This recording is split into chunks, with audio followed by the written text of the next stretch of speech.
Her family sold her to the monster Alpha King as an offering. Now she rules them all as his. The night they took her, there was no warning. Mara had been standing at the edge of the wheat field behind her family's house, watching the last light of the sun disappear behind the hills, when she heard the door of the house bang open. Her brother Callan came out first. He was not running toward her, he was walking, slow and deliberate. Behind him came her father, Owen, with his arms crossed over his chest and his face unreadable. And behind her father came two men she had never seen before, tall men, in dark cloaks, carrying lanterns that swung in the evening breeze. She did not run. She had learned long ago that running made things worse. "Mara," her father said. His voice was the same voice he used when he told her to bring in the goats, or haul water from the well. Flat, practical, like he was about to give her a chore. "Come inside." She came inside. The two men were already seated at the table when she entered the kitchen. They did not stand. They did not greet her. One of them, older, with a scar that ran from his ear to his jaw, placed a rolled piece of parchment on the table without looking up. The other stared at the wall. Her father sat across from them.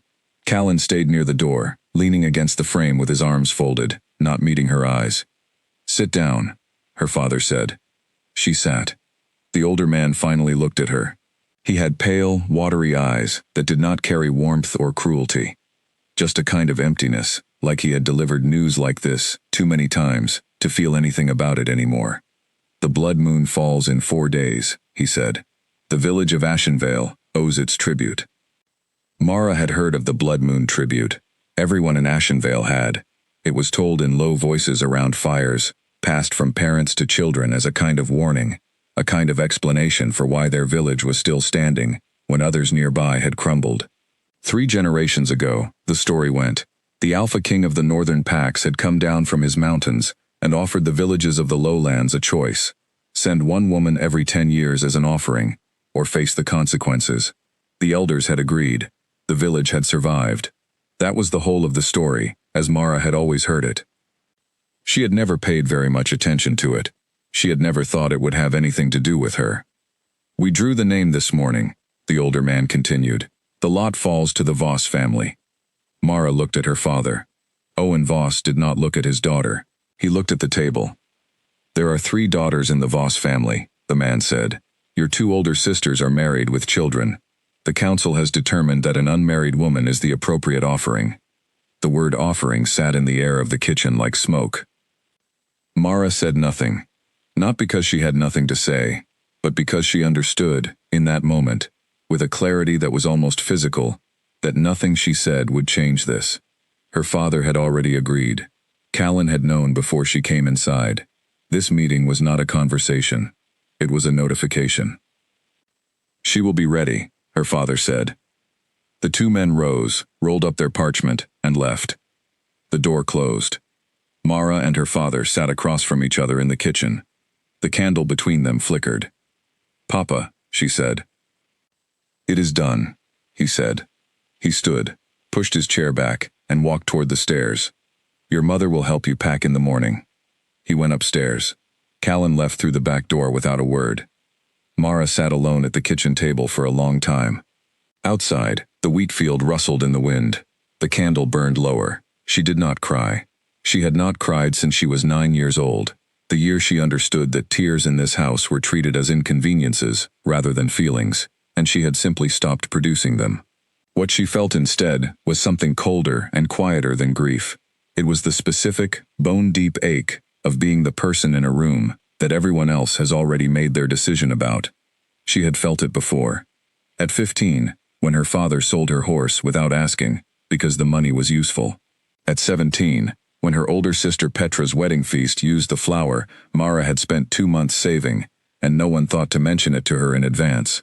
Small erasures, quiet dismissals, a lifetime of being the daughter who was easiest to overlook.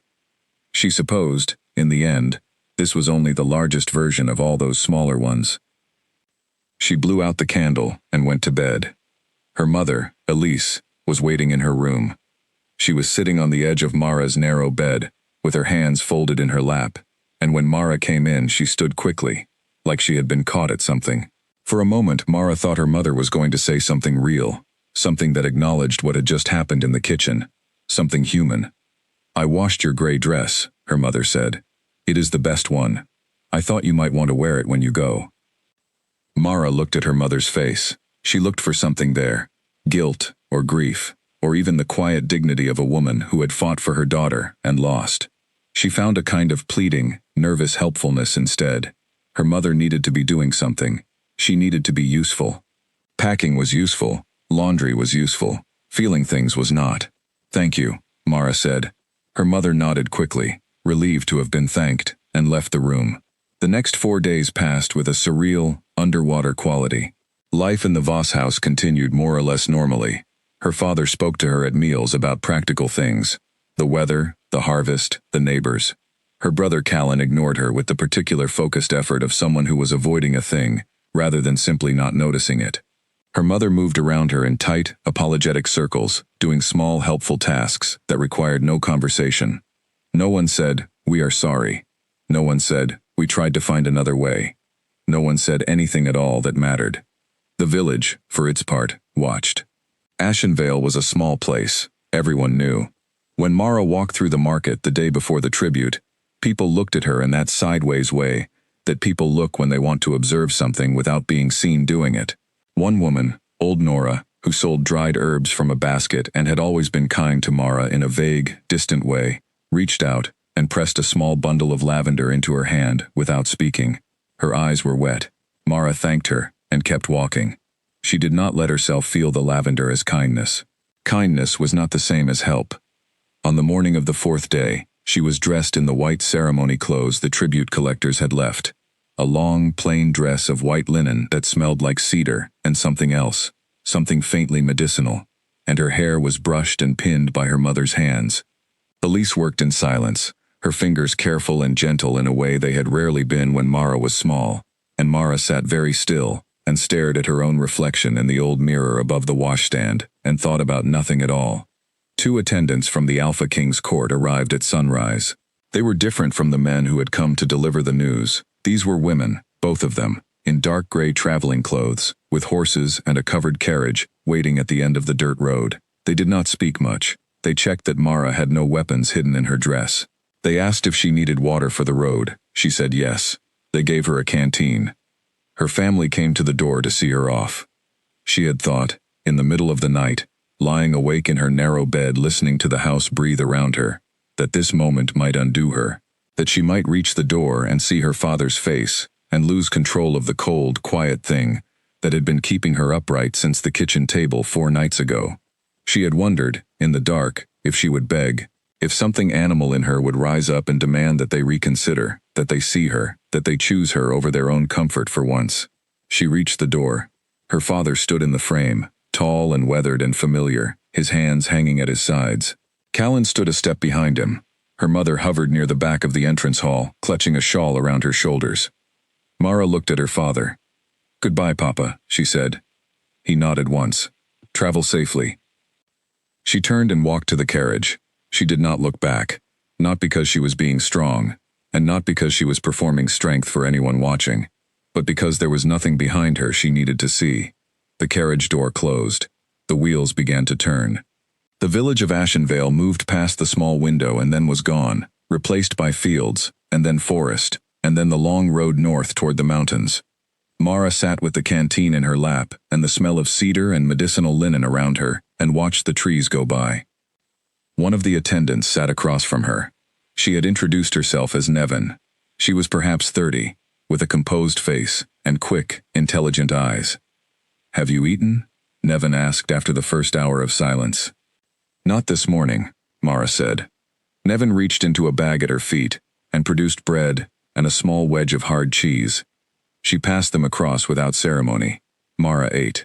The bread was better than anything from her mother's kitchen. She noted this without irony. "How long is the journey?" she asked. 2 days, Nevin said. "We stop tonight at a way station in the Aldrin forest. You will have a proper bed and a meal." Mara nodded. "Are you frightened?" Nevin asked. It was a direct question, not an unkind one. She asked it the same way she had asked about water and food, practically, as if information were simply useful. Mara thought about it honestly. I am not sure, she said. I do not know enough yet to know what to be frightened of.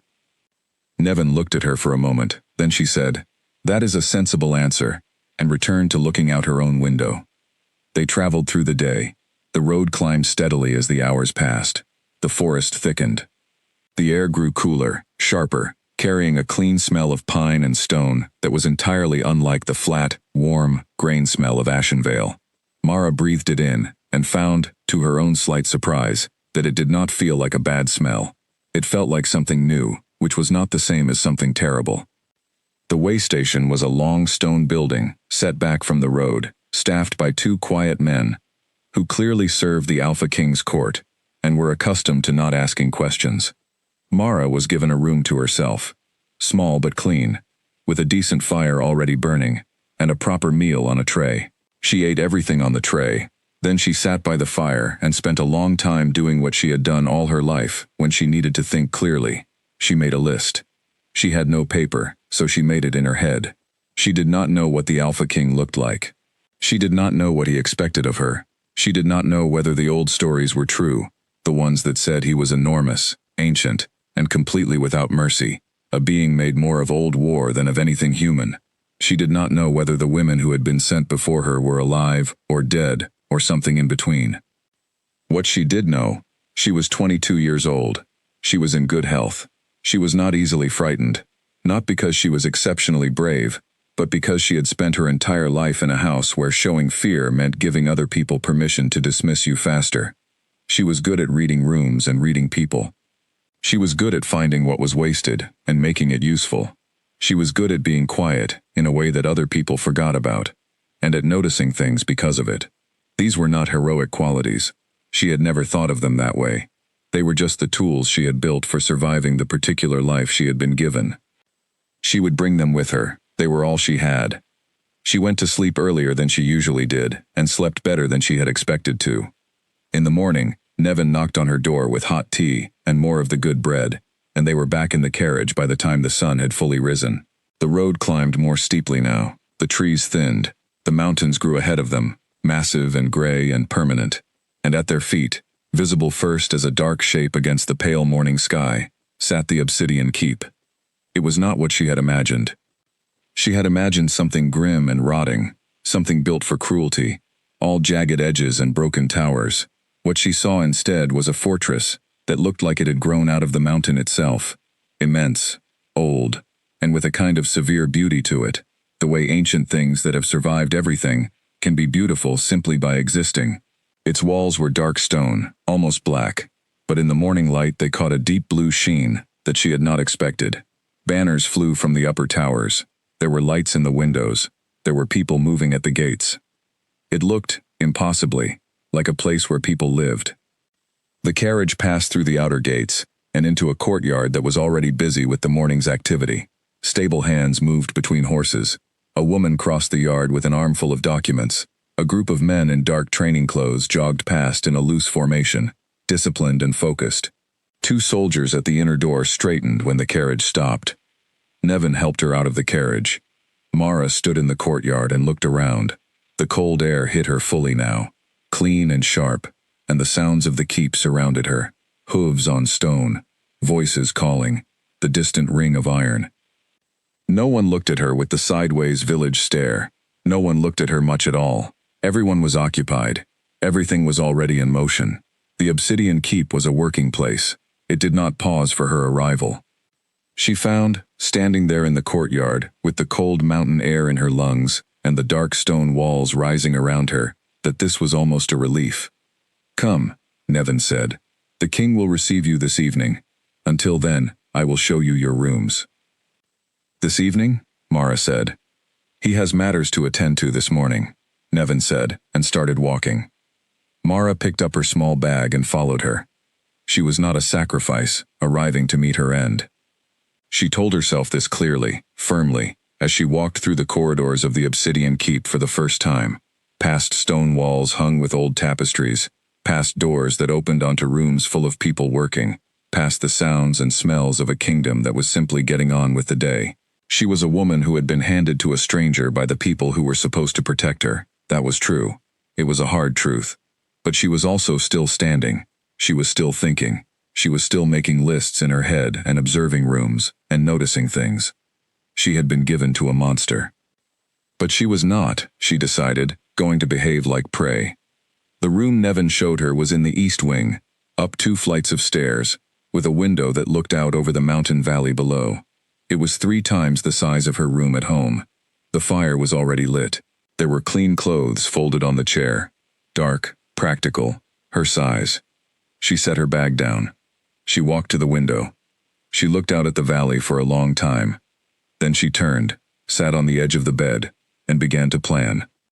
The great hall of the Obsidian Keep was not what Mara had pictured. She had spent the afternoon in her room, and the hours had done what hours usually did when she applied them deliberately. They had steadied her thinking, organized her observations, and given her a framework to work within. She knew this. She was about to be presented to a king. She did not know what he would expect. She did not know what would happen if she failed to meet that expectation. So she did what she always did when she walked into something unknown. She decided, in advance, not to flinch. The attendant, a young man named Cord who had been sent to escort her at dusk, walked fast and said nothing. She matched his pace without being asked, and studied the corridors as she walked. The keep was larger on the inside than it had looked from the courtyard. The passages were wide enough for 4 people to walk side by side. The ceilings were high. The stone walls were hung, in places, with old maps and painted records of pack territories, not decorations, working documents, kept in frames, information on display, not art. She filed this away. The great hall opened at the end of a long corridor, and Cord stopped at the door and gestured for her to go in. She went in. The room was enormous, and lit by a series of iron chandeliers that threw warm, steady light across a floor of dark polished stone. At the far end was a raised platform, and on the platform was a long table, and behind the table sat a cluster of people who were clearly the court, men and women in various states of formal and practical dress, some with scrolls in front of them, some speaking to each other in low voices. Guards stood at intervals along the walls. There were perhaps 30 people in the room in total, not counting herself. And at the center of the raised platform, seated not at the table but in a single chair that had been positioned slightly in front of it, was the Alpha King. He was not what the stories had described, and he was also entirely what they had described, and she needed several seconds to reconcile these things. The stories had said he was enormous. He was. Even seated, he carried a physical presence that went beyond height or build. It was something in the way he occupied space, without apology or awareness, the way mountains occupy their land. He was broad through the shoulders, with the kind of build that came from centuries of actual use rather than display. His face was angular, weathered without being aged, with dark eyes that were currently fixed on her with an expression she could not immediately read. His hair was dark, worn short. He was dressed simply. Dark clothing, no ceremony, no crown notably, not even a chain of office. He looked, she thought, like someone who had never needed those things to make people understand who he was. She stopped when she had crossed half the distance to the platform, not because she had been instructed to, but because the distance felt correct, close enough for conversation, far enough to observe. No one spoke for a moment. Then the Alpha King said, "Come forward." His voice was not what she had expected either. It was even, unhurried, not loud. It did not need to be loud, in this room, with this attention. It was a voice that had given orders for so long that it no longer thought about how to give them. She came forward. She stopped at the foot of the platform. She did not bow. She had considered this, in her room, in the afternoon. She had decided against it, not out of stubbornness or defiance, but out of a practical assessment. She did not know the customs of this court. A bow that was done wrong could be worse than no bow at all. She would wait until she understood the rules before she tried to follow them. His eyes moved over her with the same practical efficiency she had already noted in every part of this keep, not with cruelty, not with curiosity of the wrong kind. Assessment, like he was looking at a situation, not a person. She found, oddly, that she did not mind this. She had expected worse. "You are the Voss girl," he said. "Mara Voss," she said. "Yes." A beat of silence. Someone at the table shifted in their seat. His expression did not change, exactly, but something in his attention sharpened the smallest degree. Not many offerings introduced themselves by name on arrival. "I thought it might save time," she said. One of the men at the table, older, with a disapproving set to his mouth, made a sound that was not quite a cough. The king said nothing. His gaze on her was steady and still. "You have had a long journey," he said at last. "You will be shown to your quarters. Tomorrow you will be told the rules of the keep and your conduct within it." He looked down at something on the armrest of his chair, dismissive without being rude. "That will be all." A woman near the table stood, Nevin, who had apparently been in the room the whole time, and came to stand beside Mara with a quiet gesture toward the door. Mara started to turn. "Voss," the king said. She stopped. "You did not bow," he said. His tone carried nothing. No anger, no amusement, nothing she could use as a signal. "I did not know the proper form," she said. "I did not want to do it incorrectly." He looked at her for a long moment. "Tomorrow someone will show you," he said. And he returned his attention to the papers on the armrest of his chair, as if she had already left the room. She left the room. In the corridor outside, Nevin fell into step beside her, with the same composed efficiency she had shown on the road. Mara waited until they had turned the first corner, before she said, very quietly, "Who was the man at the table who made the sound?" Nevin glanced at her sideways. "Lord Fenn. He is the head of the senior council." "Is he always like that?" "Like what?" "Loud about nothing." Nevin was quiet for 2 steps, then she said, "Yes." "Good," Mara said. "I like to know which ones announce themselves." They walked in silence for another moment. Then Nevin said, "You should know that the king does not usually speak that many words to a new arrival." "How many words does he usually speak?"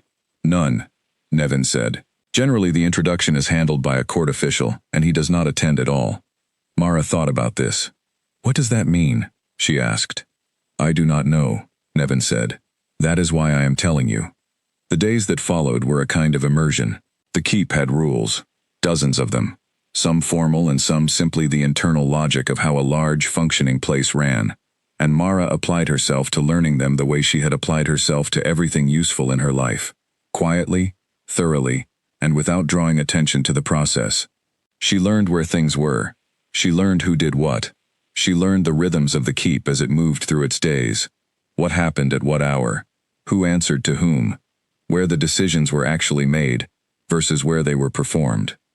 The keep was not what the stories had called it. The stories had said the Alpha King's court was a dark and fearful place, full of cold cruelty and the threat of old power. What she found instead was a place that ran with the dense, complicated efficiency of something very old and very seriously maintained. There were hierarchies she did not yet fully understand. There were tensions between factions. She could feel these without yet being able to name them, the way you can feel the shape of furniture in a dark room without seeing it. There were people who were kind, people who were businesslike, people who were wary of her, and people who seemed to have genuinely not noticed she existed. She preferred the last group. They were the easiest to learn from. On her 3rd day, she discovered the waste in the kitchens. She had gone down early, before the morning meal, before most of the keep was properly awake, because she had not been sleeping past dawn since she was a child, and lying in a comfortable room in the dark felt like wasting time. She had found her way to the kitchen corridors by following the smell of bread, and she had stood in the doorway of the main kitchen and simply watched for a while before anyone noticed her. What she saw, 3 separate preparation areas, all working at the same time, with no apparent coordination. 2 batches of the same root vegetable being prepared by 2 different groups who had not communicated with each other. A pile of herb stems that would have been good for stock, sitting in the discard pile. A pot of something that had been left too long and was beyond saving, representing half a morning's work. The head cook, a large, tired man named Garrett, eventually noticed her in the doorway and stared. "Can I help you?" he said. It was not an entirely friendly question. "I was watching," she said. "Watching what?" "Your left preparation group and your right one are both making the same thing," she said. "The right one started later and is behind. If they switched to the grain dish instead, you would have both ready at the same time, and neither pot would wait." Garrett stared at her. She waited. "Who are you?" he said. "Mara Voss," she said. "I arrived 3 days ago." A long pause. Garrett looked at his left preparation group, then his right one, then back at her. "You have been in this kitchen for 4 minutes," he said. "3," she said. He stared at her for another moment. Then he turned to his right preparation group and told them to switch. They switched. He looked back at her. "Who taught you about kitchens?" "I ran one," she said. "For 12 years, more or less." He grunted. "You can stay, if you stay out of the way." She stayed. She stayed out of the way. She watched. She asked, occasionally, a single question. Always direct, always specific. And Garrett answered, sometimes grudgingly, and sometimes with a kind of warming interest that he seemed not to have decided on consciously. By the end of the morning he had shown her the supply ledgers, not because she had asked to see them, but because he had started talking about the supply problem they were having with the northern grain suppliers, and showing her the ledgers was simply the fastest way to explain it. She found 4 discrepancies in the ledgers within 20 minutes. Garrett went very still when she showed him. "These 3 are errors," she said. "This one is not an error." He looked at the 4th entry for a long time. "How do you know?" "The other 3 are too small to be intentional," she said. "This one is not." Garrett closed the ledger. His expression was complicated. "I will take this to the steward," he said. "Yes," she said, "you should." She did not see what happened with the ledger after that. She went back to her room and spent the afternoon learning the names of the council members from the list Neven had given her on her second day. That evening, at the shared meal in the lower hall, offerings and court guests and lesser staff all ate in the lower hall, not the great hall. A man sat down across from her who introduced himself as Rael. He was perhaps the same age she was in apparent years, though she already understood that age meant something different in this court. He had an open, easy quality, the kind of person who had decided not to be difficult and had never particularly regretted it. He wore the uniform of a senior guard commander, though he wore it the way practical people wore formal clothes, correctly, but without ceremony. "You found the ledger problem," he said. She looked at him. "Garrett talks," Rael said. He did not seem to be accusing her of anything. He seemed simply to be observing. "The steward is not happy." "About the error, or about the not error?" she said. He grinned. It was a quick, genuine grin, and it changed his face considerably. "The not error," he said. "The one that was not an error. The small lord who was skimming tribute supply funds is going to have a very uncomfortable week." She said nothing. "The king was told," Rael said, watching her face. "Was he?" she said. He asked who found it. She looked down at her plate and moved something on it with her spoon. "What did Garrett tell him?" she said. "The name Mara Voss," Rael said, which the king apparently already knew. She looked up. Rael was watching her with the particular expression of someone who finds a situation both amusing and genuinely interesting, and who has not yet decided what to make of it. "Is that good or bad?" she said. "I have no idea," Rael said cheerfully. "I thought you might have a better sense of it, being the one whose name it is." She considered him for a moment. "You are the commander of the guard," she said. "I am," he said. "Why are you eating in the lower hall?" "Because you are in the lower hall," he said, simply, as if this were self-evident. "And I was curious." She looked at him for another moment. Then she went back to her meal. "You can be curious in the lower hall as often as you like," she said, "as long as you bring information with you." He laughed then, a real laugh, loud enough that a few people nearby turned to look. He did not appear to care. He settled in his chair like someone making himself comfortable, and he stayed for the rest of the meal, and he brought information, and she listened to every word of it. She was beginning, slowly, carefully, and without announcing it to anyone, to understand this place. And understanding was, she had always believed, the beginning of everything. 3 weeks into her time at the Obsidian Keep, Mara had developed what Rael called, with cheerful exaggeration, a reputation. She did not think of it as a reputation. She thought of it as a series of small, practical actions that had simply been noticed more than she expected. She had expected, when she found the ledger problem in the kitchen, to be quietly thanked or quietly warned, and then for the incident to vanish into the machinery of the keep, the way small incidents always did. Instead, it had traveled. Not loudly. Nothing in the Obsidian Keep moved loudly, but steadily, through the conversations of people who worked together and talked while they did. She had found a problem. She had named it accurately. She had not made a fuss about it. In a court where information was currency, apparently, this was notable. On a morning in her third week, she walked into the steward's office without being invited. The steward was a tall man named Osric, gray-haired, with the slightly brittle dignity of someone who had held his position long enough to have mistaken the position for the person. He looked up from his desk when she entered, with an expression that cycled through surprise, irritation, and then a careful neutrality that told her he already knew who she was. "I have a question about the eastern supply routes," she said, and she sat down in the chair across from him, without being offered it. He looked at her for a long moment. "Do you?" he said. "The grain allotment from the lower villages is logged at arrival weight," she said, "but the transport time from the lower valley to the keep is 2 days. Grain loses moisture weight during 2-day transport, especially in cold weather. The arrival weight is always lower than the contracted weight, which means the keep is consistently recording a supply shortfall that is not actually a shortfall. It is just condensation math." Osric stared at her. "If you log the contracted weight at contract and note the standard transport variance separately, you eliminate 12 records of false shortfall per season, and also make it much easier to identify when a genuine shortfall is occurring," she said. The silence in the office was the kind that had texture. "I have been managing this keep's supply records for 22 years, Osric said. "I know," she said. "That is why I am bringing this to you instead of to someone else." Something moved in his expression. It was not warmth, exactly. Not yet. But it was something. A kind of recalibration. "You have been here 3 weeks, he said. "I have been reading the supply records for 2 of them, she said. He folded his hands on the desk. "Where did you find time to read the supply records?"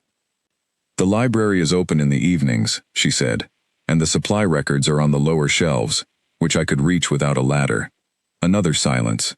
Then Osric said, in a tone that had been carefully deflavored of everything except the bare words, "I will review the transport variance figures." "Thank you," she said, stood, and left. She heard, through Rail 2 days later, that Osric had reviewed the figures, implemented the change, and told his 2 junior staff members about it, as if he had noticed the problem himself. She did not mind this. The change was made. The record was cleaner. That was the point. Rail had laughed when he told her. "You are doing it again," he said. "Doing what?"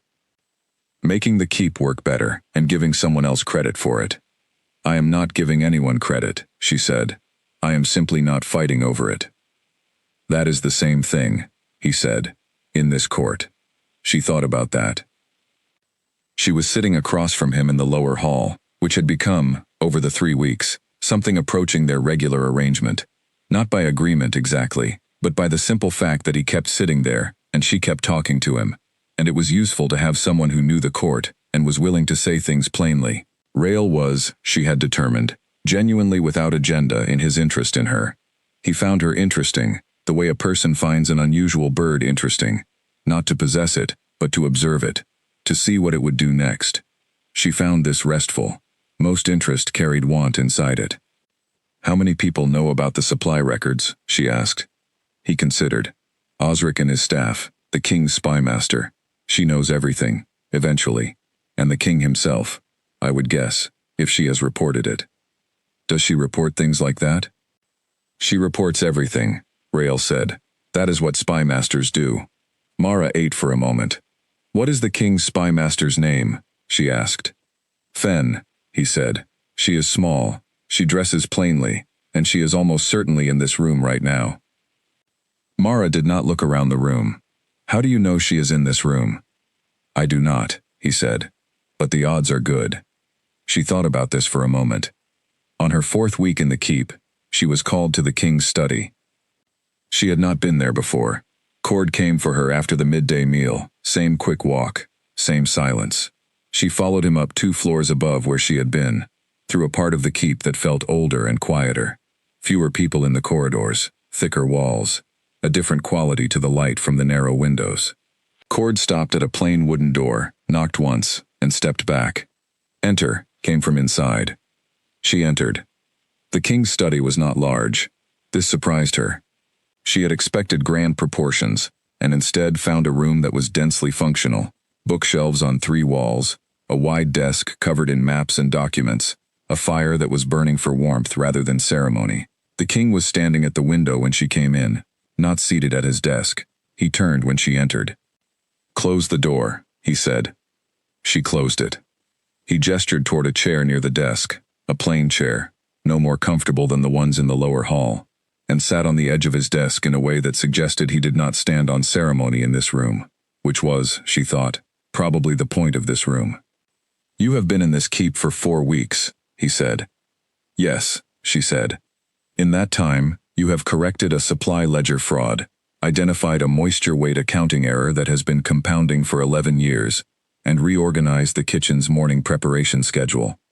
He looked at her with the same direct attention she had noted at their first meeting, that practical, undecorated focus. "You were sent here as an offering, not as a court administrator." She looked back at him. "I was idle," she said. "I do not manage idleness well." Something changed in his expression. It was very small, and she was not entirely sure what it was. Not amusement exactly. Something adjacent to it. "What do you do with problems when you find them?" he said. "I try to fix them," she said. "And if the problem is not yours to fix? Then I bring it to the person whose problem it is," she said, "and let them fix it." He was quiet for a moment. She waited, which was a thing she was good at. "Lord Fenn," he said, "has registered a formal complaint about your presence in administrative areas."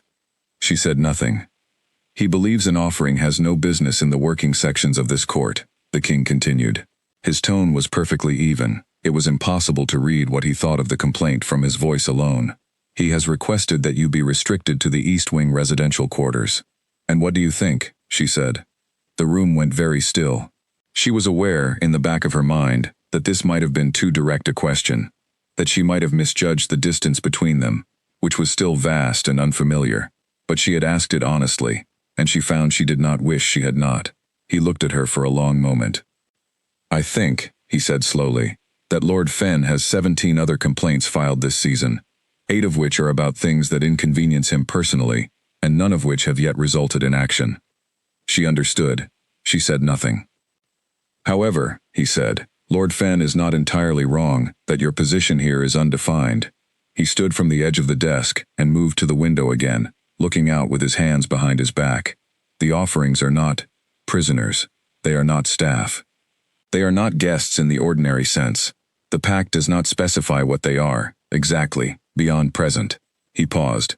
"I have never thought carefully about what that meant in practice because the matter has never been raised before. The previous women who came," she said, "where are they?" He turned from the window. "Some remained here by choice. Some were escorted home when they wished to leave. Some chose other arrangements. No one was kept against their will." He said this plainly, without defensiveness, like stating facts. She processed this. "The stories in Ashenvale are wrong," he said, "or they are what the village elders wanted people to believe." The implications of this moved through her like cold water. She sat with it for a moment. "What would you have me do?" she said finally. "What you apparently already know how to do," he said. "But I need it done with a title, or Fenn will continue to file complaints until someone trips over one of them." He turned back to the window. "I will assign you to Osric's supply oversight as an official advisor. The appointment will be public and carry the keep's formal recognition." She stared at his back. "You are giving me a role," she said. "I am giving you a reason to be in the rooms you are already in," he said. "The work appears to be happening either way." She was quiet. "You may go," he said. She stood. At the door, she stopped. She turned around. "Thank you," she said. He did not turn from the window. But she had the distinct impression that he heard her, and that the hearing was not nothing. She left. In the corridor outside, she stood against the wall for a moment with her eyes closed, and took one careful breath. She had come to this keep, expecting nothing but survival. She had been handed a role. She had been seen, not as a thing, not as an obligation, not as a problem to be managed, but as a person who was doing something worth formalizing. She opened her eyes. She started walking back toward Osric's office, to tell him what the king had decided. The days that followed moved with new purpose. Having a title changed things. Not everything, and not overnight, but in the specific way that legitimacy changes the room you walk into. People who had been cautious around her became more direct. People who had been dismissive became, if not warmer, at least more willing to waste less time being dismissive. Lord Fen looked at her across the lower hall one evening with an expression of controlled displeasure that she filed away with professional interest. She had noticed, over her weeks here, that the keep had a pattern of small inefficiencies that had accumulated, not because anyone was careless, but because the keep was very old, and its systems had grown around each other, over centuries, without ever being looked at as a whole. Each piece had been maintained. Nobody had looked at how the pieces connected. She started looking at how the pieces connected. She was doing this one evening in Osric's records room, working by lamplight with several seasons' worth of supply logs spread across the table, when someone knocked at the door and then opened it without waiting. She looked up. It was not Osric, it was not Rael.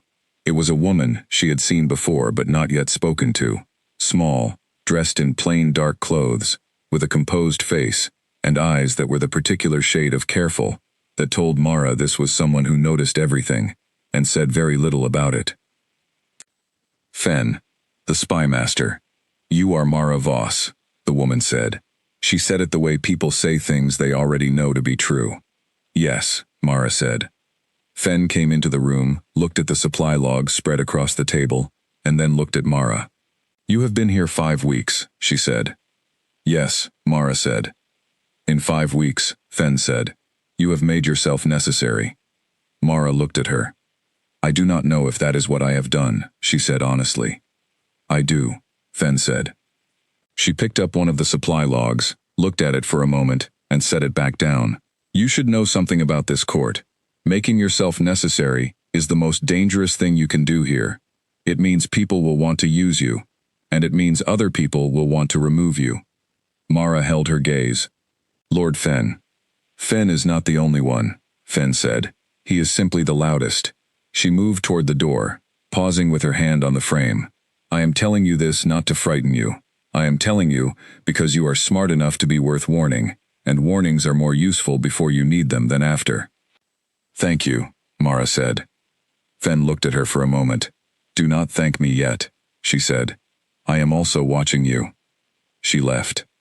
Mara sat alone in the records room, with the supply logs and the lamp.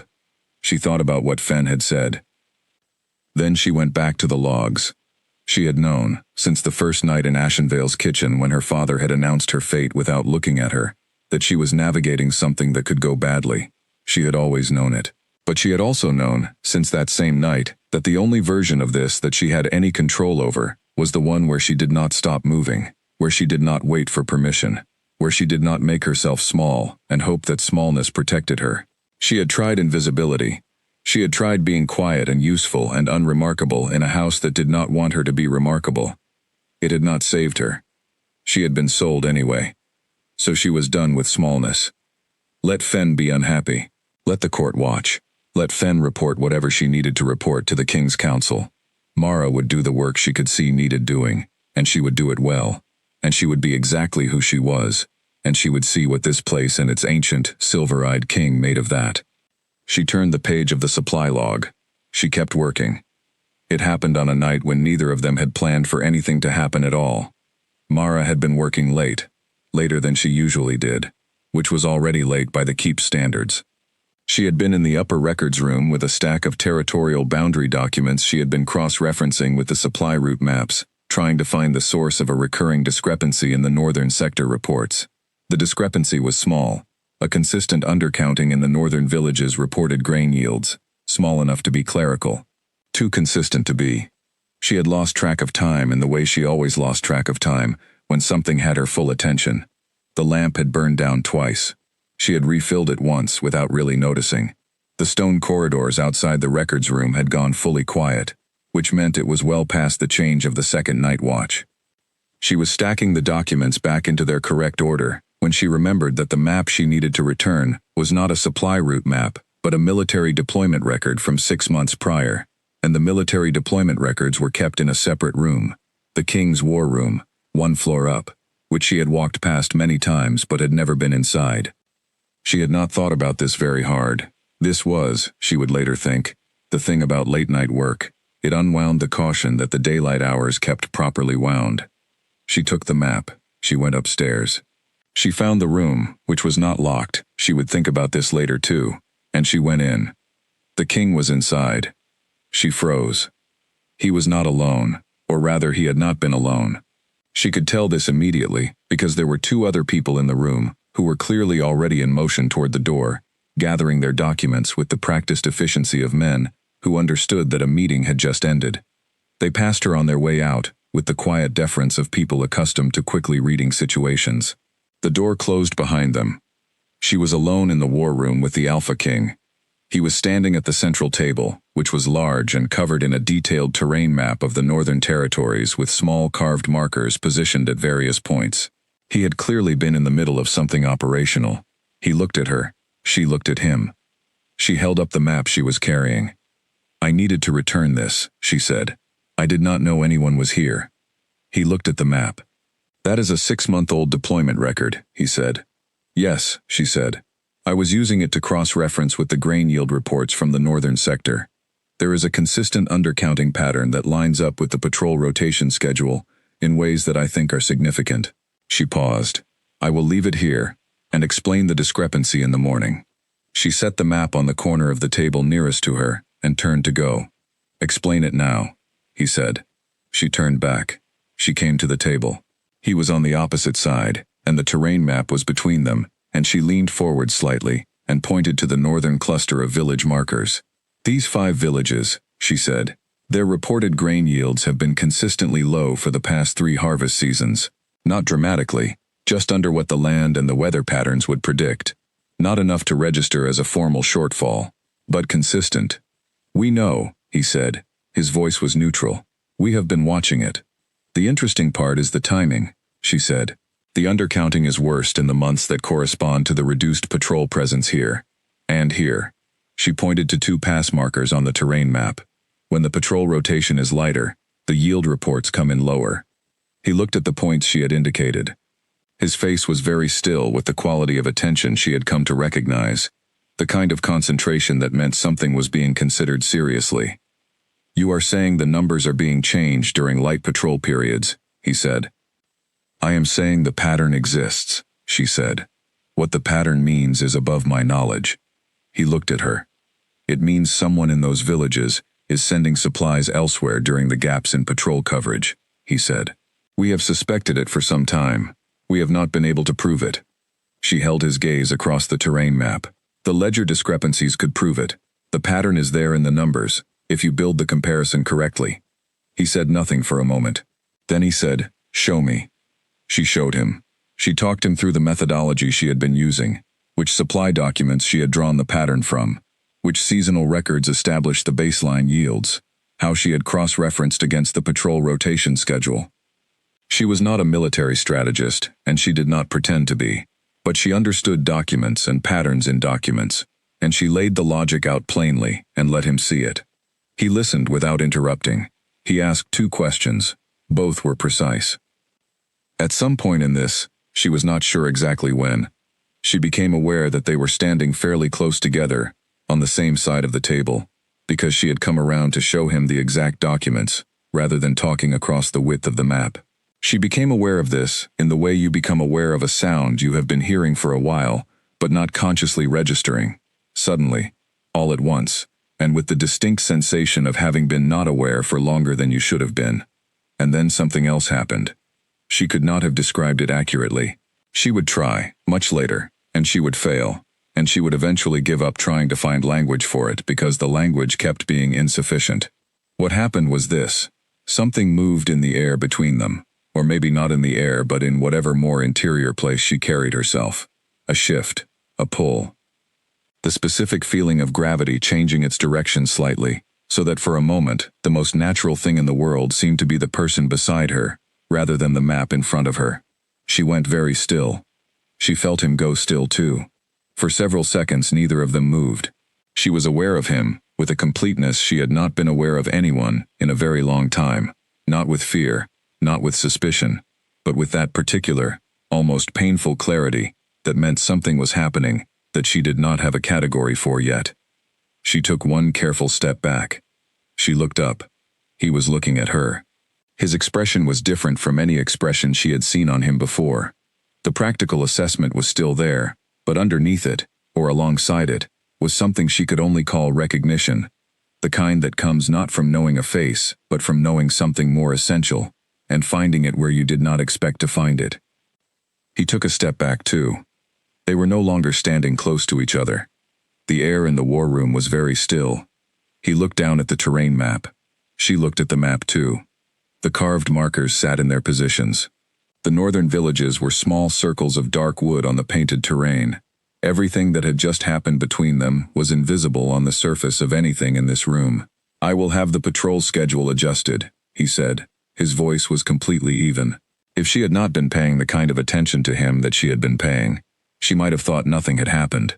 But she had been paying that attention, and she could hear, just beneath the evenness, that the evenness was being maintained deliberately. "The supply ledger comparison," she said. Her voice was also even. She was also maintaining it deliberately. "If you want to build the formal case against the northern supply diversion, the ledger documents are the foundation. Bring them to me in the morning," he said. "I will," she said. Neither of them said anything else. She picked up the stack of documents she had brought with her and walked to the door. At the door she stopped. She did not turn around. She could feel him behind her, the same way she had been able to feel the shift in the room. Not through any specific sense, but through that interior gravity she did not yet have a name for. She opened the door. She walked out. The corridor was cold and empty and entirely normal, and she walked along it at a pace that was deliberate and unhurried, and that required more effort to maintain than it usually did.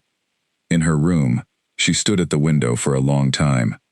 She was not a woman who ran from things she did not understand. She was a woman who observed carefully, thought carefully, and then acted carefully. She had always relied on this sequence.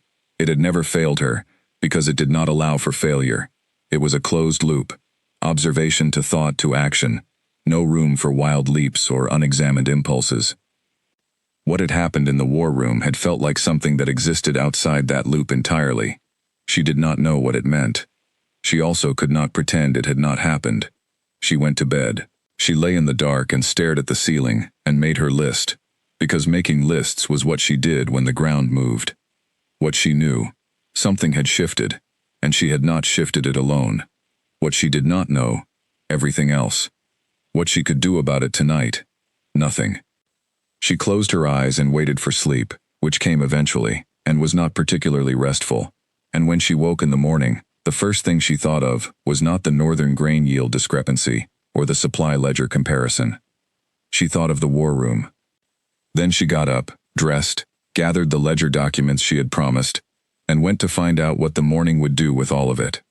She brought the ledgers to the king's study at the hour they had agreed on, which was early, before the court day properly began. He was already at his desk when she entered. He said good morning in the same even tone he always used. She said it back. She put the ledgers on the corner of the desk that she had come to think of as the working corner, where things were placed that needed his attention rather than where things were kept after he had attended to them. She talked him through the document structure. He looked through the pages with the same focused precision he brought to everything. He asked 3 questions this time, all of them sharper than yesterday. He said he would have Fen review the patrol rotation cross-reference before taking it to council. She said that sounded right. She left. In the corridor, she passed Fen, who was coming in the other direction. Fen looked at her with her composed, careful face and said nothing. Mara said good morning. Fen said good morning back. They walked past each other. Mara turned the corner and let out a long, slow breath.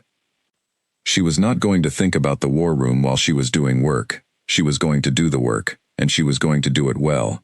And whatever the war room meant was going to wait in its own separate compartment until she had enough information to think about it usefully. This lasted until midday, when Rael sat down across from her at the lower hall meal, with an expression she had come to recognize as his "I know something" face. What? She said. Nothing, he said, helping himself to bread. Rael. The king adjusted the northern patrol schedule this morning, Rael said. Emergency order. I had to redeploy 12 guards before sunrise. She looked at her plate. That is fast, she said. It is, he said. He ate for a moment. He does not usually adjust patrol schedules without a week of council review. She said nothing. Whatever you showed him last night in the war room, Rael said carefully. He trusted it immediately. She looked up at him. I showed him a supply discrepancy pattern, she said. Rael held her gaze. His expression was exactly as it always was. Open, easy, not pushing. But underneath it was the same careful attention she had come to expect from him. Of course, he said, and went back to his bread. She went back to her meal. Neither of them said anything else about it. But she thought about it, all that day and into the evening. Not about the patrol schedule, about what Rael had said underneath the patrol schedule, that the king had trusted what she showed him immediately, without committee, without deliberation, without the week of process that his court apparently expected. She did not know what to make of that. She added it to the separate compartment. The compartment was getting quite full. The first attempt was the saddle. Mara had not been riding since she arrived. There had been no reason to, and she was not a natural rider. She had grown up around horses in the practical sense of a farming village, not the leisure sense of a court. But Rael had suggested it one morning, saying the outer trails were clear, and the weather was good for the first time in weeks, and she had thought, with mild surprise, that she wanted to go. She had not thought about wanting things in a while, or rather, she had thought about needing things. Information, tools, access, understanding. And wanting had been a different category that she had not had much occasion to visit. She wanted to ride, so she went to the stables. The head groom was a man named Court, not Cord. She had spent a month being careful about this, who was short and cheerful, and took horse care with a seriousness that Mara found immediately sympathetic. He saddled a gray mare for her without being asked to check the fit, because that was how Court did everything, completely, automatically, out of professional habit. He checked the fit of the saddle 3 times before he handed her the reins. He was going to hand her the reins, and then he paused, looked at the saddle a 4th time, not the fit but the strap, and he went still. He crouched down and looked more closely at the left stirrup strap, where it looped through the saddle ring. He stood. His face had changed. He looked at the strap again. Mistress Voss, he said. His voice was careful. I need you to wait here. She looked at him. What is it? He did not say what it was. He took the mare by the reins, walked her back into her stall, and went to find someone else. She waited, because the quality of his stillness had told her clearly that this was not a small thing. He came back with 2 of the senior guards and Rael. Rael looked at the strap. He looked at it for a long time. Then he looked at Mara. The strap was cut, he said. Mostly through. It would have held your weight mounting, and for a short time after, on the first canter, the stirrup would have failed. She received this information with the same steady attention she gave all information. Do you know who did it? She said. Not yet, Rael said. His voice was even, but his eyes were not. There was something in them that she had not seen there before. A specific, controlled anger that was the more noticeable, because Rael was, as a rule, the most unhurried person she had encountered in this court. It would have been done between last night and this morning, she said. Who had access to the stables? That is a long list, Court said grimly. Then start at the end of it, she said. Who had access, and a reason? The investigation took 3 days. She was not involved in it. Rael involved his guard, and Fen involved her people, and Mara went on doing her supply work, and eating her meals, and not going to the stables, which she had decided could wait. On the 3rd day, Rael told her they had found nothing conclusive. The stable had too much traffic. No witness. No trace. Fen, she said. No evidence, Rael said. Nothing that would hold before council. But probably. He held her gaze. I am not going to confirm that out loud. You do not have to, she said. The 2nd attempt came 10 days later.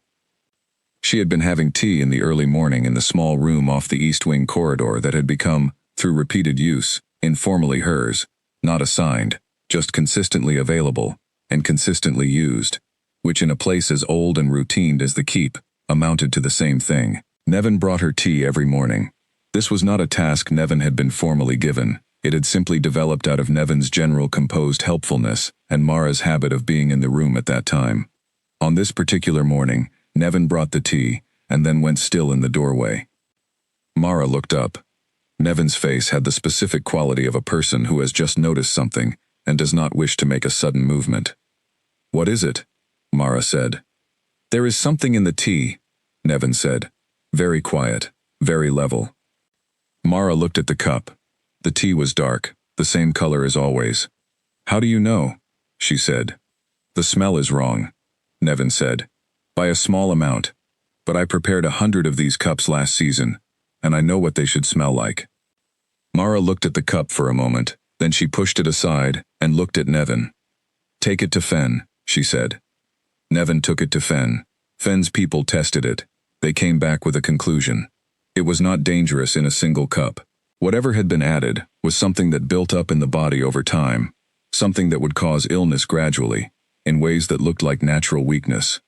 The kind of thing that would slow her down, the kind of thing that, over weeks, would make her seem fragile, the kind of thing that would not kill her, but would make her easy to dismiss, easy to remove. This was, Mara thought, a more sophisticated mind than the saddle. She told Rael. Rael went to the king. She found out he had gone to the king because the king summoned her the same afternoon. She came to his study. He was standing at the window, which she had come to understand was where he stood when he was thinking about something that required stillness. He did not turn immediately when she came in. 2 attempts in 2 weeks, he said. "Yes," she said. He turned. The saddle attempt was direct. The tea is subtle. These are not the same person acting twice. This is more than one person acting in coordination. She had already reached the same conclusion. She said nothing, because she had nothing to add to it. "You are not alarmed," he said. He said it the same way he said most things, plainly, without accusation, simply noting a fact. "I am cautious," she said. "Alarm does not help me think." He looked at her for a moment, with that expression she was still learning, the one that was not quite assessment, and not quite something else, that lived in the space between his practical attention and whatever was beneath it. "I am going to increase your guard presence," he said. "I understand," she said. "You will not like it," he said. "I will manage it," she said. He almost did something with his expression. She had learned to catch these almost moments, the near movements of a face that was very controlled and very old in its control, the fleeting things that came and went too quickly to name with confidence. "You should know," he said, "that Lord Fen has filed 3 more formal complaints this week." "What about this time?" she said. "Your continued presence in administrative areas, your access to military records, your communication with the spy master." He paused. "And, separately, the fact that your suggestions have been implemented without council review." She looked at him steadily. "Are those the complaints, or the reasons behind the complaints?" He looked at her for a long moment. "Both," he said. "What will you do about them?" she said. "I have not decided," he said. His voice was measured. "Fen has standing in this court. His complaints are formal and correctly filed. I can dismiss them, but doing so repeatedly without cause looks like favoritism." "Is it favoritism?" she said. The question sat in the room. She had not meant to ask it quite so directly. It was true that she had been asking him direct questions for weeks, and he had been answering them, and this had developed between them a kind of conversational shorthand that was nothing like what she had expected when she walked through the iron gates. But this question was more direct than the others. This question had a center to it. He was quiet for a long time. "No," he said at last, "it is not." She nodded once. She accepted this. "Then the answer to Fen," she said, "is not dismissal. It is legitimacy. The complaints are about access and implementation. Give me formal access and a formal process for implementation, and the complaints have no basis." He looked at her. "You are proposing that the solution to someone trying to remove you is to make you harder to remove," he said. "Yes," she said. "That is also how it works in supply chains." He went to the window again. "I will think about it," he said. "I know," she said. The 3rd attempt happened 3 days later, and this one Mara stopped herself, which changed everything. She had been walking from Osric's record room to the main corridor when she noticed that the secondary corridor she was passing through, a stone passage that ran between the east wing and the administrative block, rarely used in the evenings, had a door open that was not usually open. She noticed this the way she noticed everything, in the peripheral, collected, filed way that had become second nature to her over years of paying attention to surroundings that other people considered background. She stopped. The door was to a small storage room. It was open 2 inches. She looked at the light beneath it. The light was wrong. It was not the flat, empty dark of an unoccupied room.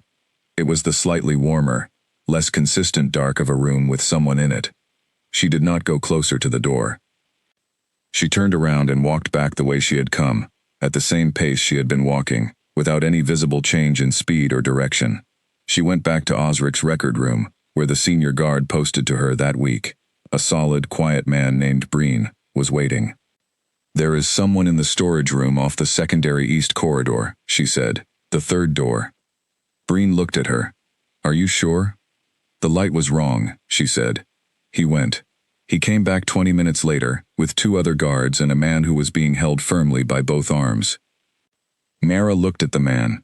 He was young, unremarkable, with the slightly too composed face of someone who had decided to be calm, because the alternative was worse. She did not recognize him. "Who sent you?" she said. He said nothing. Rael, who had been sent for, arrived within minutes and took him. The interrogation took the rest of the evening. Mara sat in Osric's record room and worked through the supply logs for the northern sector, because the work was there, and she was not going to sit in her room waiting to hear. Rael came back at the 2nd hour of the night. He sat down across from her. He looked at her for a moment. "The man was hired," he said. "He was not going to hurt you. He was going to go through your documents." She set down the log she was reading. "Someone hired him to find evidence of something," Rael said. "Something they could use to remove you through the council rather than directly." "There is no evidence," she said. "I have not done anything wrong." "They do not know that," Rael said. "Or they are hoping that with enough searching, they can make something look like something." She looked at him. "Who hired him?" she said. Rael held her gaze. "The man says he does not know. He received a letter with payment and instructions. The letter was not signed." "Of course it was not," she said. She sat for a moment, then she stood, began stacking the supply logs neatly, and looked at Rael. "Take me to the king," she said. Rael looked at her. "Now?" he said. "Now," she said. They went. The king was in his study, which she had come to understand was where he was at nearly every hour she had ever looked for him. He looked up when they came in. He looked at Mara's face, and at Rael's face, and he put the document he was reading on the desk. Mara told him everything. The saddle, the tea, the storage room, the pattern. She told him what she thought the pattern meant, that this was organized, that it was patient, that it was not about stopping her immediately, but about discrediting her through the council, in a way that even his authority could not simply override. She told him what she wanted to do about it. She laid out, clearly and without dramatizing, a proposal, a formal investigation with council oversight into the 3 incidents, with herself as the named subject of the protection order. This would make the attacks a matter of official record. It would put whoever was behind them on notice that the matter was documented, and it would give the King's Court a formal, procedurally correct record of what had been happening, which could not be quietly buried. He listened to all of it. When she finished, the room was quiet. He looked at her with that expression, the unreadable, almost expression, the one that lived just below the surface of his careful face. "You have already planned this," he said. "I planned it in the record room, while Rael was interrogating the man," she said. He was quiet for a moment. "You are very calm," he said. "I am very afraid," she said. "Calm is how I manage that." The room was completely still. He nodded once. "I will call a formal council session tomorrow morning," he said. "The investigation will proceed as you have described." He looked at her steadily. "You will need to be present." "I know," she said. "Fen will be in the room." "I know," she said. "Are you ready for that?" She met his eyes. "I have been in rooms with people who wanted me gone my whole life," she said. "I know how to stand in them." He held her gaze. After a long moment he said, very quietly, "Yes, I believe you do." The council session was held in the formal chamber, which was the largest interior room in the Obsidian Keep, and, in Mara's experience, the most airless. Not literally. The high windows were open to the mountain morning, and the air that came through was cold and clean. Airless, in the sense of a room where every cubic foot of space was occupied by political weight that no one acknowledged and everyone carried. She had been in this room twice before, both times as an observer. This was the first time she was the reason the room had been called to order. There were 12 council seats, 11 were filled. Lord Fen sat at the far end, composed in a way that she had come to understand as performance, a show of unconcerned dignity that only becomes necessary when someone is in fact concerned. He did not look at her when she entered. She found this more informative than if he had. The king sat at the head of the table. He looked the same as he always looked, controlled, direct, giving nothing away by default. He acknowledged her entrance with the same brief nod he gave to everyone. She sat in the chair Osric indicated, at the table's side. Not a council seat, a witness chair. She noted the distinction without feeling diminished by it. She knew what she was here to do. The formal investigation of the 3 incidents was read into the record by Osric, who was serving as the session scribe. He read it plainly, in the ordered, factual voice of a man who had been doing administrative work for most of his life and took it seriously. The cut stirrup strap, the adulterated tea, the hired intruder. When he finished, the king said, "Is there any member of this council who disputes the factual record as read?" Silence. "Then the investigation proceeds as recorded," the king said. "The floor is open for initial statements." Several council members spoke. Some expressed concern. Some asked procedural questions. One, a woman named Lenda, who had the dry, deliberate manner of a long-serving official, asked specifically about the chain of custody for the tea sample. Mara answered this question directly, when it became clear that Fen, who had the chain of custody, was not in the room. She had reviewed it with Fen the day before specifically in case this came up. She answered it correctly, completely, and with the specific document references that would allow any council member to verify it independently. There was a short silence after she answered. Lenda said, "Thank you," in the way that people say thank you when what they mean is that an answer was satisfactory. Fen spoke last. He did not accuse her of anything. He was too careful for that. What he did was raise a series of questions, framed as concern, expressed with the polished gravity of someone who had been in rooms like this for decades, about the appropriateness of investing council resources in the protection of an offering. He used the word offering 3 times.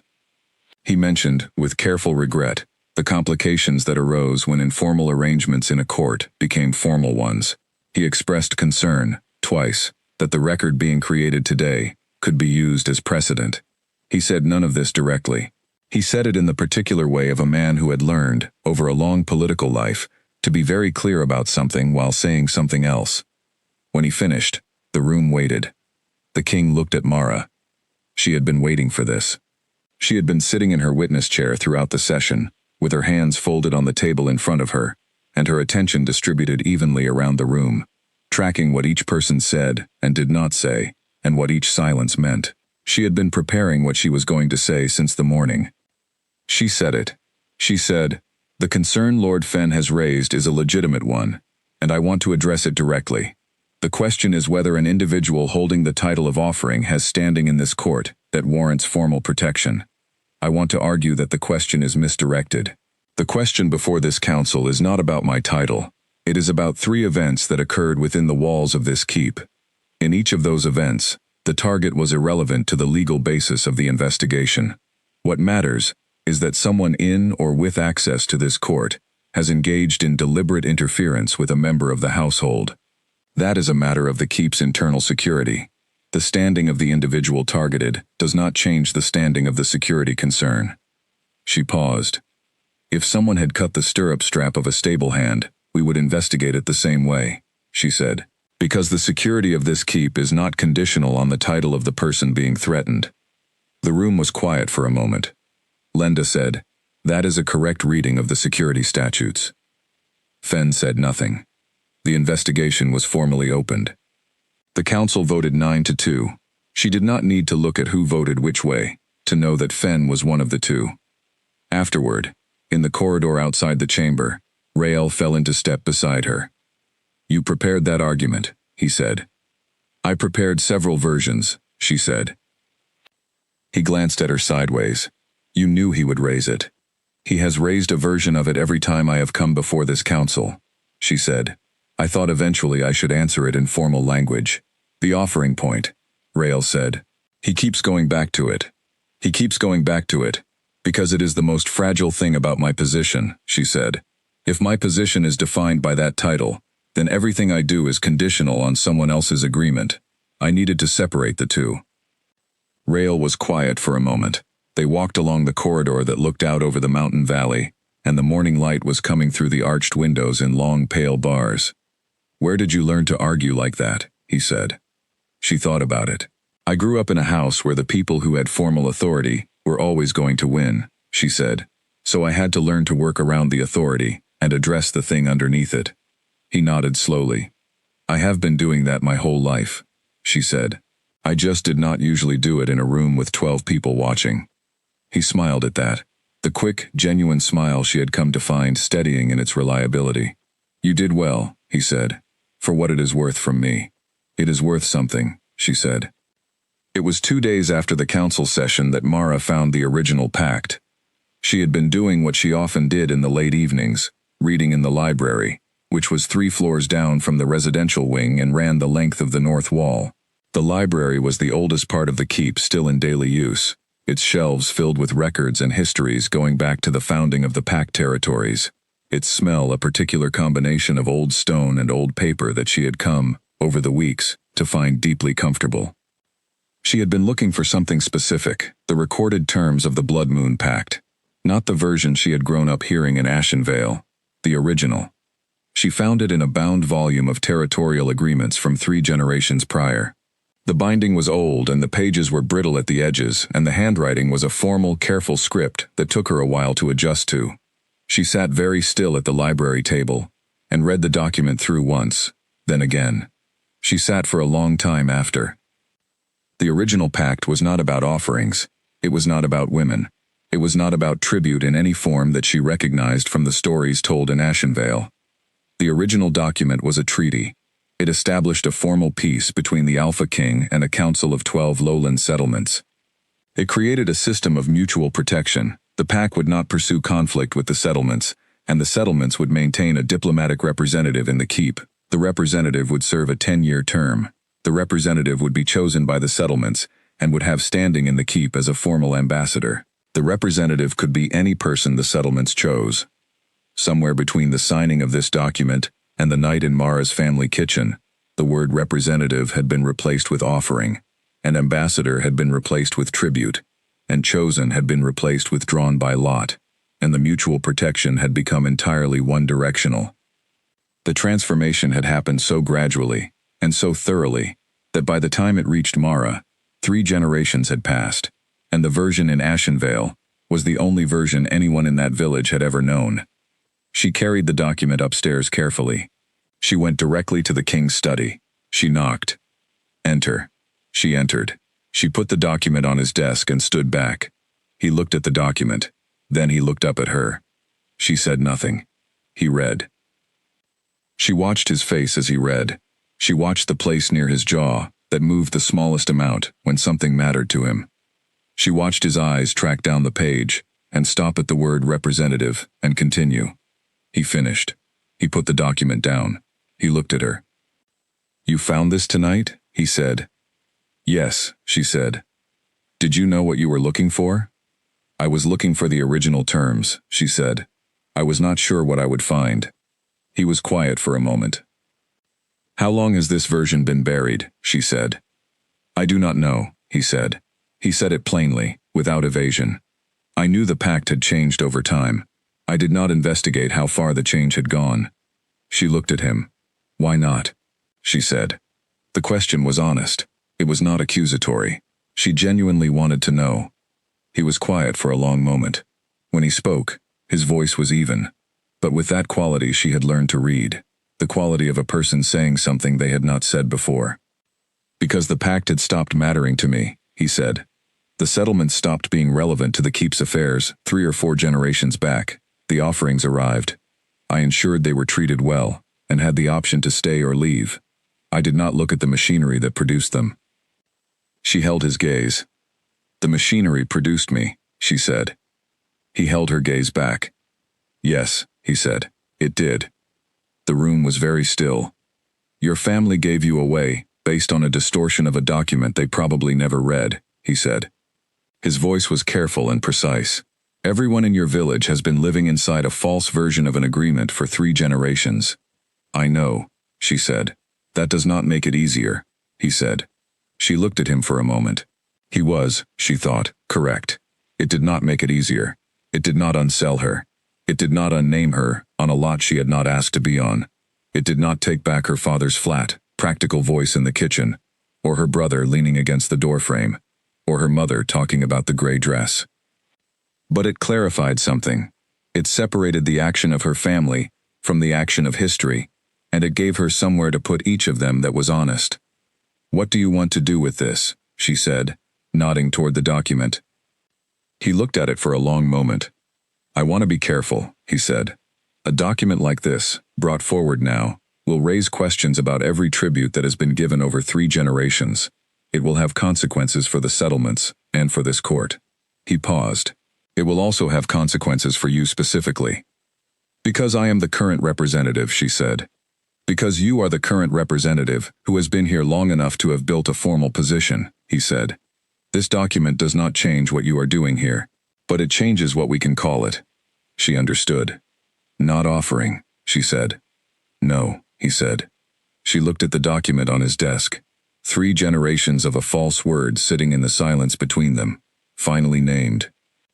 Take whatever time you need, she said. I am not going anywhere. He looked at her with that expression. No, he said quietly. I did not think you were. She left the study and walked through the quiet night corridors of the keep. The library smell was still in her clothes. The mountain air came through the passage window cold and clean. She walked slowly, thinking, letting the enormity of what she had found move through her properly, instead of holding it back. 3 generations. A word. She had been sold on the strength of a word that was not true, and she had walked, without knowing any of it, into the place where the original truth was sitting on a shelf, waiting. She thought about her father, about his flat voice and his uncrossed arms and his back disappearing up the stairs, about the particular, practiced smallness of being the daughter no one looked at. She thought about the girl who had walked to the carriage without looking back. She thought about who she was now, in this keep, with this title and this work and these rooms, and this king, who looked at her like she was something worth the looking. She kept walking. She did not cry, but something in her chest loosened, just slightly, in a way she had not known was tight. The king rode to Ashenvale on a morning in early winter, and Mara rode with him. She had not asked to come. He had told her she would be there, and she had said yes with a steadiness she did not fully feel. She had 6 months of distance from Ashenvale. In that time she had reorganized a keep supply chain, navigated 3 attempts to remove her, found a buried document that rewrote 3 generations of history, and sat in a formal council session and argued her own case in front of 12 people, who held varying degrees of opinion about whether she had any right to be in the room. She was not the same person who had left Ashenvale. She was also, unavoidably, still the person who had grown up there. Both of these things were true, and she held them both as the horses moved down from the mountain road into the lower valley, and the familiar flat geography of the lowlands opened ahead of them. The king rode at the front of the column with Rail beside him. Mara rode in the second rank with Nevin and 2 senior guards. Behind them came 20 mounted guards in formal order, banners flying from the outer riders. It was not an army. It was an announcement. She looked at the back of the king's head and thought about the conversation they had had in his study the week before. He had told her, plainly, what he intended to do in Ashenvale: dissolve the pact publicly, in full view of the village, and read from the original document so that the record existed in that village's living memory, whether or not they chose to accept it. He would name the distortion for what it was. He would name her position in the keep formally. He would not ask the village for agreement or cooperation. He was not there to negotiate. She had listened to all of this. My family will be there, she had said. I know, he had said. You do not need to do anything about them specifically, she had said. That is not what this is for. He had looked at her for a moment. What is it for? He had said.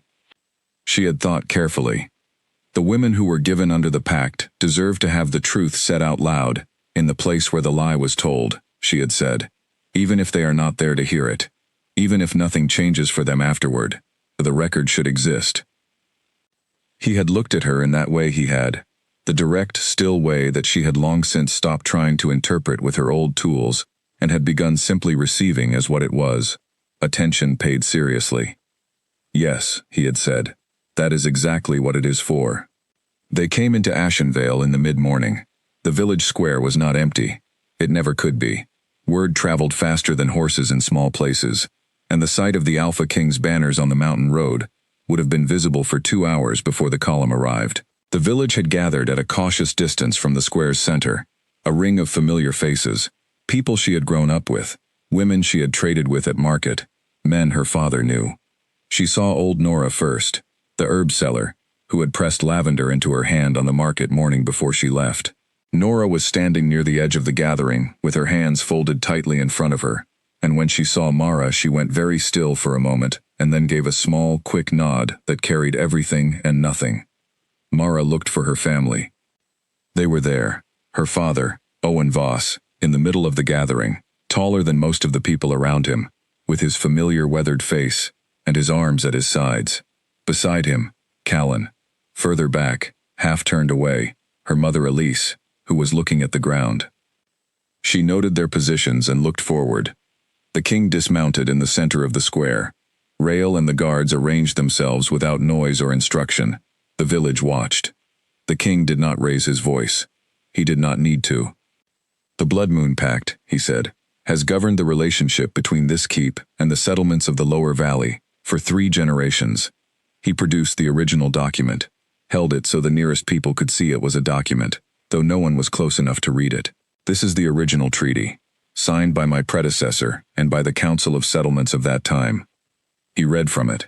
He read the full terms of the original treaty, the peace agreement, the mutual protection clause, the terms of the diplomatic representative, the 10-year rotation. He read it in the same plain, unadorned tone that he brought to everything, not performing, not dramatizing, stating.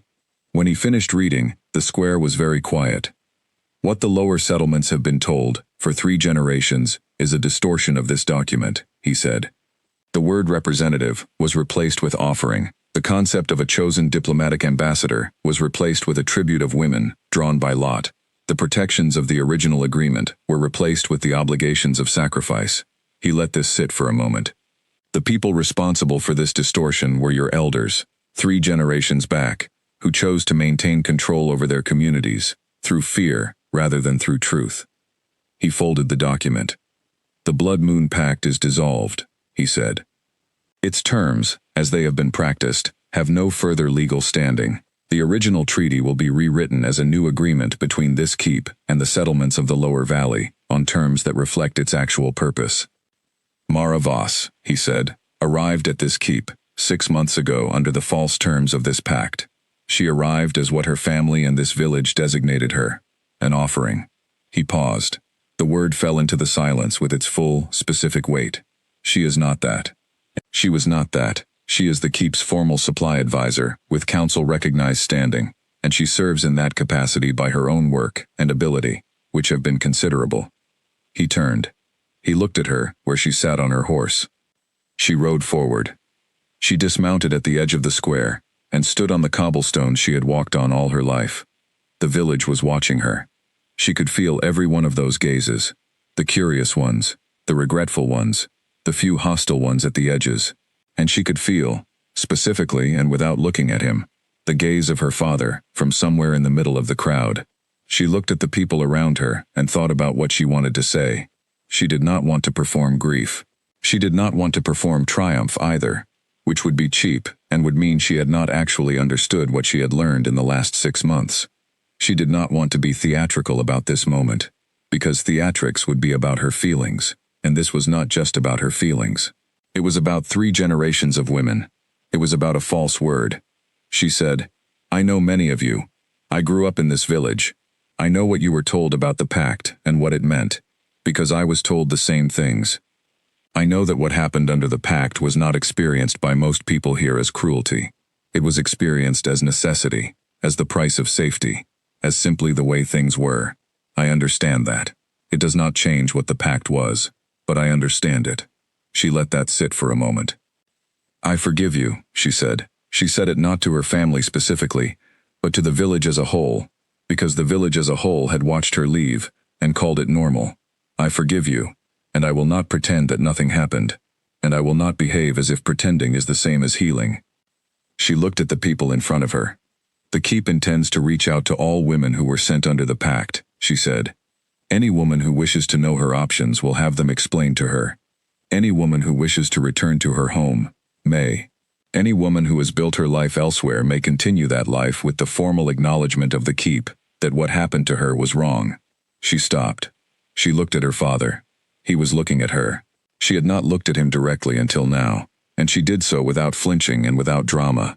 He was exactly as she remembered, tall, weathered, familiar in the specific way of things that have shaped you. His face was complicated. There was no single feeling on it. There was something she might, if she were generous, have called grief, but she had learned, over a lifetime, to be careful with that interpretation. He might be feeling grief.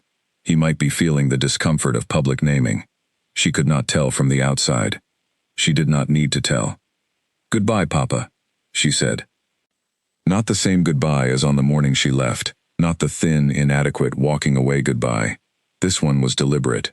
This one had the weight of 6 months, and a found document, and a council chamber, and a war room late at night, and a king who had looked at her like she was worth looking at. Her father said nothing. He stood in the middle of the village and was quiet. Callan, beside him, looked at the ground. Her mother, at the back, was crying. Mara saw this without surprise, and without the old sting of needing her mother to be stronger. Elise was who she was. She had always cried at things and been useless about them. She would not change. Mara turned back to the king, who was watching all of this with his usual composed attention. He raised one eyebrow, fractionally. She shook her head once, fractionally. He understood. He gestured to Rael. The column began to reform. She mounted her horse. As they turned to ride back north, she heard her name from somewhere in the crowd. A woman's voice, clear and direct. She turned and found it. A young woman on the edge of the gathering, perhaps 16 or 17, with the look of someone who had made a decision and was not going to unmake it. She did not recognize her. She had been very young when Mara left, probably. "Is it true?" The girl said. "That the women can choose?" "Yes," Mara said. "What do we do if we want to choose?" "Write to the keep," Mara said. "Address it to the supply advisor. That is me." The girl nodded. Quick and certain, the way young people nod when they have just attached themselves to a fact and intend to keep it. Mara turned and rode north. The mountain road rose in front of her, and the keep became visible against the gray sky at its summit, and the cold air came down from the high peaks. She rode with the column at a steady pace and said nothing to anyone, and Rael, who rode beside her after the first hour, did not speak either, which she appreciated. Near the top of the last rise, where the keep's outer walls came into clear view, Rael said quietly, "How do you feel?" She considered. "Empty," she said, in a clean way. He nodded. "That is probably right," he said. She looked up at the dark stone walls of the obsidian keep as they came through the outer gate. The keep's morning activity was already underway around them. People crossing the courtyard, someone calling out about a delivery at the south gate, the smell of the kitchens rising from the lower levels. The ordinary working life of the place she had made herself necessary to. She dismounted. She handed her horse to a stable hand. She walked through the courtyard and through the inner door and up the stairs to Osric's record room, where there was work waiting that she had put aside for the day. She sat down. She picked up the pen. She began. The formal bonding challenge came in writing, from 3 noble houses simultaneously, which told her it had been coordinated. She received the news from Rael at breakfast, before she had done anything more than drink her first tea of the morning. He sat down across from her in the lower hall, with a document in his hand, and the look on his face that she had come to read as his "this is complicated" face, which was different from his "this is dangerous" face, though sometimes both appeared at once. "The houses of Valdor, Herne, and Pell have filed a joint legal challenge before the Alpha Council," he said. He put the document on the table. The grounds are the law of blood lineage in bonding rights. She looked at the document. The law of blood lineage in bonding rights was, she had learned, an ancient statute from the earliest days of the Pact territories. It had been written in a time before the lowland settlements had any relationship with the Pacts at all, and it specified that a formal bonding, the full ceremony, the legal recognition, required the non-wolf partner to hold demonstrable bloodlines standing in a recognized territory. The intent, she had read, was to prevent political manipulation through false bond claims, to ensure that both parties in a bonding brought legitimate standing to the union. It had not been written with her in mind. It had also not been written with the idea that a fated bond would cross species lines in quite this way. It was the kind of law that had never needed to be applied, so it had never been examined carefully, so its language had never been clarified. And into that gap, 3 noble houses had now inserted a legal challenge. They are arguing, I have no blood lineage standing, she said. They are arguing that a human without wolf blood and without territorial standing cannot satisfy the statutory requirement, Rael said. He said it with the careful precision of someone repeating language they find offensive, but understand the importance of representing accurately. Who sits on the Alpha Council, she said. 7 senior pack representatives, from across the territories, he said. They hear the challenge. They rule. Their decision is binding, even over the king. She sat with this for a moment. Even over the king, she said. Even over him, Rael confirmed. The Alpha Council is older than the position of Alpha King. The king rules in the territories, but the council rules on questions of fundamental law. She looked at the tea in her cup. How long do I have before the hearing? She said. 6 weeks, he said. She nodded. Thank you, she said. He watched her for a moment. You are not going to panic. No, she said. I sometimes wonder, he said, with the mild, wondering quality he brought to observations about her, whether there is a version of anything that would make you panic. There probably is, she said. I will let you know when I find it. She went to the king. He was already aware of the challenge when she arrived. Fen had brought him the same news before Rael had brought it to her, which was the expected order of things. He was standing at his desk when she entered, and he looked at her with an expression that was one of the more unreadable ones she had seen on him, which was saying something. I am going to fight the challenge, she said, before he could say anything. He looked at her. I am not going to simply accept the ruling, she said. I intend to prepare a legal argument and present it before the Alpha Council directly. He was quiet for a moment. You are not a lawyer, he said. No, she said. But neither was anyone who wrote the blood lineage statute. It was written by pack elders in a political context that no longer exists. The language is specific, but the application is not settled. No one has ever argued this question in front of the council, because no one has ever been in this position before. He studied her. The council has 7 members, he said. 3 of the 7 are houses that have maintained close relationships with Valdor, Hearn, and Pell. The political alignment is not favorable. I know, she said. They may rule against you, regardless of the quality of your argument. They may, she said, but the argument will exist. It will be in the record. And if it is a good argument, refusing it will require an explanation. He looked at her for a long time. What is the argument? He said. She told him. She had been thinking about it since the moment Rael had put the document on the table. The blood lineage statute required standing in a recognized territory. She did not have wolf blood. She could not acquire wolf blood. That part of the challenge was correct, but the statute had been written before any formal relationship existed between the pacts and the human settlements. The new treaty, the rewritten version of the original pact, currently being drafted, would, when completed, establish the human settlements as recognized allied territories. If the treaty was completed before the Alpha Council hearing, her standing would be as a formal representative of an allied territory, not wolf blood, but territorial standing. She needed the treaty completed in 6 weeks. The king sat down. He looked at the treaty draft that was currently on his desk, which was far from complete. The treaty requires signatory agreement from the 12 settlements, he said. Several of them are still reviewing the draft terms. I will go to them, she said. He looked at her. You, he said. I know how to read what is holding them back, she said. I have been reading these kinds of hesitations for 6 months in this keep. A settlement that has been living under a false version of an agreement for 3 generations is going to have specific fears about signing a new one. I can address those fears directly, because I understand them. He studied her for a long moment. This is ambitious, he said. Yes, she said. If it fails, then I present the argument anyway, she said, and we accept what the council decides. He was quiet. She waited. Go, he said. She went. She spent the next 4 weeks on the road in a way she had never spent time before, covering the lower valley, visiting each of the 12 settlements, sitting across from their elected councils and their concerned elders and their cautious spokespeople, and addressing, directly and specifically, every question they had about the new treaty. Rael went with her. Nevin went with her. 4 guards. She traveled light and moved fast, and in each settlement she had, usually, 1 day to make the case. The settlements were not what she had thought they would be, or rather they were exactly what she had thought, and she had not known she had thought it until she was standing in them. They were small, practical communities of people who had been frightened for 3 generations and had organized their lives around that fear. They were not hostile to the keep. They were cautious of it, which was different and more workable. They had questions about what obligations the new treaty would put on them. They had questions about the keep's authority over their internal decisions.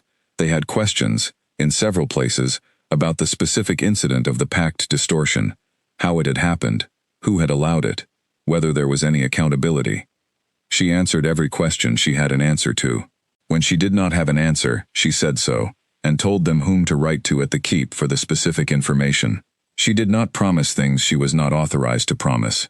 She did not minimize their concerns. She did not perform confidence about things she was genuinely uncertain about. In the 6th settlement, a village called Brynhill, which was larger than Ashenvale and had sent 2 women under the false pact in the last generation, an older councilwoman named Ada looked at her across the table and said, "You were an offering." "Yes," Mara said. "You are here asking us to sign a treaty with the same keep that took you." "Yes," Mara said. A silence. "Why?" Ada said. Mara looked at her. "Because the keep is not what the stories said it was," she said. "And because the treaty is not the pact, and because the women in your village who were taken deserve to have the truth in writing, even if they are not here to see it signed." Ada was quiet for a long time. She looked at the treaty draft. She looked at Mara. She signed. By the end of the 4th week, 11 of the 12 settlements had signed. The 12th, the smallest, furthest out, with the longest fear and the least information, signed on the first day of the 5th week, after Mara spent a full evening with their council going through the treaty line by line. She rode back to the keep with the signed documents in her saddlebag and arrived on a cold afternoon to find the king waiting in the courtyard. She handed him the documents. He looked at them. He did not say much, which she had long since understood meant something rather than nothing. The 6th week was preparation. The Alpha Council convened in the formal chamber with their 7 seats and their ancient authority and their political alignments, and Mara stood before them in the witness position and presented her argument. She had prepared it the way she prepared everything, thoroughly, simply, without ornamentation. She presented the blood lineage statute. She presented its historical context. She presented the new treaty and the standing it conferred. She presented the logical argument for why territorial standing satisfied the statute's requirement even in the absence of wolf blood, and she cited 3 precedents from the council's own records where territorial standing had been accepted in lieu of bloodline in adjacent cases. She had found those precedents in the library. The council asked questions. She answered them. The representative of the Hearn Allied House asked questions designed to narrow the territorial standing argument into a technicality. She answered those questions too, slowly and completely, until the narrowing had nowhere left to go. When the questioning was done, the council retired to deliberate. She waited in the anteroom with Rael and Nevin and the 2 guards, and a cold cup of tea she had been handed, but not drunk. Rael did not tell her it was going to be fine. She appreciated this. She did not want to be told it was going to be fine. She wanted to sit with the honest uncertainty of a decision she had made well and could not control. The council came back after 2 hours. The ruling was 5-2. Territorial standing, as conferred by the newly signed treaty between the Obsidian Keep and the 12 lowland settlements, satisfied the statutory requirement of the blood lineage bonding law. The challenge brought by the houses of Valdor, Hearn, and Pell was dismissed. She was standing when the ruling was read. She did not allow herself to feel it in the chamber. She said thank you to the presiding representative. She left the chamber with Rael and Nevin. She walked down the corridor. She turned the corner. She stopped walking. Rael stopped beside her. He said nothing. She stood against the wall in the corridor, with her eyes closed for about 30 seconds. Then she opened them. The bonding ceremony, she said. What is the process? Rael smiled. It was the real smile, the genuine one. I will find out, he said. The bonding ceremony was set for the night of the blood moon, which was 3 weeks away. This was not symbolic planning on anyone's part. It was the next blood moon on the calendar, and the blood moon was, by ancient tradition, the proper night for formal bonding ceremonies in the Pact territories. The fact that it was also the same moon that had given its name to the pact that had sent Mara to the keep seemed to register with everyone in the court as something worth noting, and nothing worth changing. She agreed. The 3 weeks were busy ones. There were preparations. She was involved in very few of them, because the ceremony was a court matter, and the court had people whose entire function was to handle court matters. What she did was her work. She went to Osric's record room. She read supply ledgers. She sat with Rael at lunch and talked about the Northern Patrol results, which had, since the adjustment, produced exactly the intelligence they had suspected. She read in the library in the evenings. On the night before the ceremony, the king came to find her in the library. She was reading. He sat in the chair across from her. The fire in the library was burning low, and the room was very quiet. She put the book down. "Are you all right?" she said. He looked at her with that expression, the one she had finally found a name for, though she had not said the name out loud to him, the expression that was not assessment, and not neutrality, and not the controlled public face, the expression that was simply him. "I am unaccustomed to things I did not plan for," he said. "I know," she said. "I have ruled this keep for a very long time," he said. "I have planned for almost everything." "I know," she said again. He looked at her. "I did not plan for you." She looked back at him. "I did not plan for you either," she said, in case that was not clear. Something in him shifted, the almost expression becoming, for once, an actual one, not quite a smile. Something quieter than a smile, but more durable. "Tomorrow will be complicated," he said. "Most things worth doing are," she said. He nodded once. He stood. At the door of the library he paused. "Mara," he said. She looked up. "Thank you," he said, "for not going home." She held his gaze across the length of the library, past the fire and the bookshelves and the long rows of old documents that held centuries of history. "Thank you," she said, "for making it worth staying." He left. She picked up her book. She did not read a single word of it for the next half hour, but she held it, and that was enough. The first letter arrived 6 days after the bonding ceremony. It was not a letter from Ashenvale. It was from a woman named Clara who had been sent under the pact 14 years prior, from a village 2 days north of Ashenvale, and who was now living in the keep's lower town. Not the keep itself, but the settlement that had grown up around its base over the centuries. A town of perhaps 2,000 people that served the keep's various practical needs. Clara had built a life there. She had a trade. She had people who knew her. She was not unhappy. She had written because she had heard what was said in Ashenvale, and then heard the announcement about the new treaty, and she wanted to know if there was anything she needed to do, or sign, or say, in order to have the record corrected formally. Mara wrote back the same day. The second letter came from a woman named Hilda, who had been sent 23 years prior, and had gone home after 2 years in the keep, and was living now in her original village with a family and a business, and who also wanted simply to have the record corrected. She wrote in careful and slightly formal handwriting, spent 23 years telling her children a sanitized version of why she had left her village for 2 years when she was young. She would now like to tell them something closer to the truth, and having the official record corrected would make that easier. Mara wrote back to her too. By the end of the second week, there were 9 letters.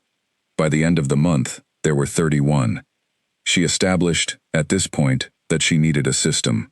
She talked to Osric, who understood systems the way some people understood music, instinctively, with pleasure, and with the ability to improve on a given structure immediately. Together they designed a registry, a formal record, kept in the keep's official archive, of every woman who had been sent under the pact, what had happened to her, and what she wanted the record to say. The registry was voluntary, no woman was required to contact the keep, no contact would be followed up, but the offer was open. The address was the supply advisor's office, and the registry would be a matter of permanent official record. She named the registry the Reparation Accord in the formal documentation. Osric suggested this name, and she immediately agreed with it. The letters continued arriving. Some were brief, some were long and detailed. Some described things that had been hard, and she read these carefully and answered them carefully. And when the answer required more than she could provide in a letter, she referred the writer to the keep's formal advocate, whose job was to handle matters of redress. She did not handle every letter alone. She had 2 assistants now, young women from the lower town, both of them good readers and quick writers, who helped with the registry documentation. She trained them the way she had trained herself, by explaining the logic, not the procedure, so that they could make decisions when she was not there. She was often not there. Her role had expanded in the year since the bonding ceremony in ways that she had not fully anticipated, and that she would not have known how to describe to the version of herself that had ridden north in a covered carriage with a canteen of water and a plain white dress. She was the queen in the formal sense. The title was real, the legal standing was real. The place in the ceremony had been real and solemn, and witnessed by the full court and 7 Alpha Council representatives. She was also, in a practical sense, still the supply advisor, still the person who sat with Osric's ledgers and found the things that did not match up and addressed them. The 2 things were not as different as they might have seemed. Ruling, she had decided, was mostly about reading what was true versus what was reported to be true, and acting on the gap. She had been doing this since she was old enough to track her father's household accounts. She had simply been given a larger set of accounts. The Northern Supply Diversion investigation had concluded 3 months after the patrol adjustment. 2 of the 5 villages had been diverting grain to a trading network that operated outside the pact territories. Not enemies, as it turned out, but a long-established gray market arrangement that predated the current leadership in those villages. The king had handled this with a combination of formal correction and practical negotiation. The diversion network was brought into official trade channels.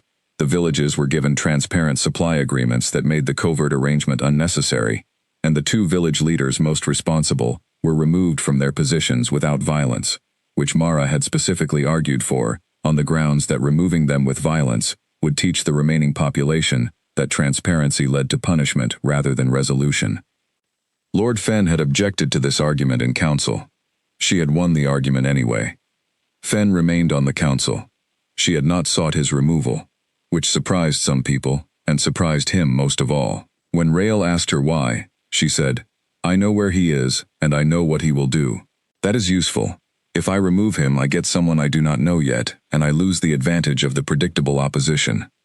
Rael had looked at her for a moment and then said, "That is one of the more unsettling things you have said." "You are welcome," she said. She established the first human council seat 8 months into her formal role. This was the most contested thing she had done up to that point, more contested, even, than the bonding challenge, because the bonding challenge had been about her specifically, and this was about a structural change to how the court operated. The opposition was clear and vocal.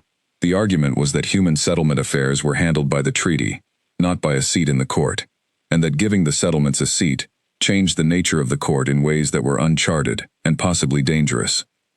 She had argued, in response, that the treaty was a document, and a document required interpretation, and interpretation without representation was how you got 3 generations of distortion. She argued that a council seat for a human representative would not weaken the court. It would give the court information it was currently receiving secondhand, and secondhand information was how mistakes accumulated. She won this argument 5-4, which was narrower than she would have liked. The first human council representative was a man named Owen, not her father, a different man, from Brynhill, the settlement whose councilwoman Ada had been the 6th to sign the treaty. He was 40, measured in his speech, and very good at reading rooms.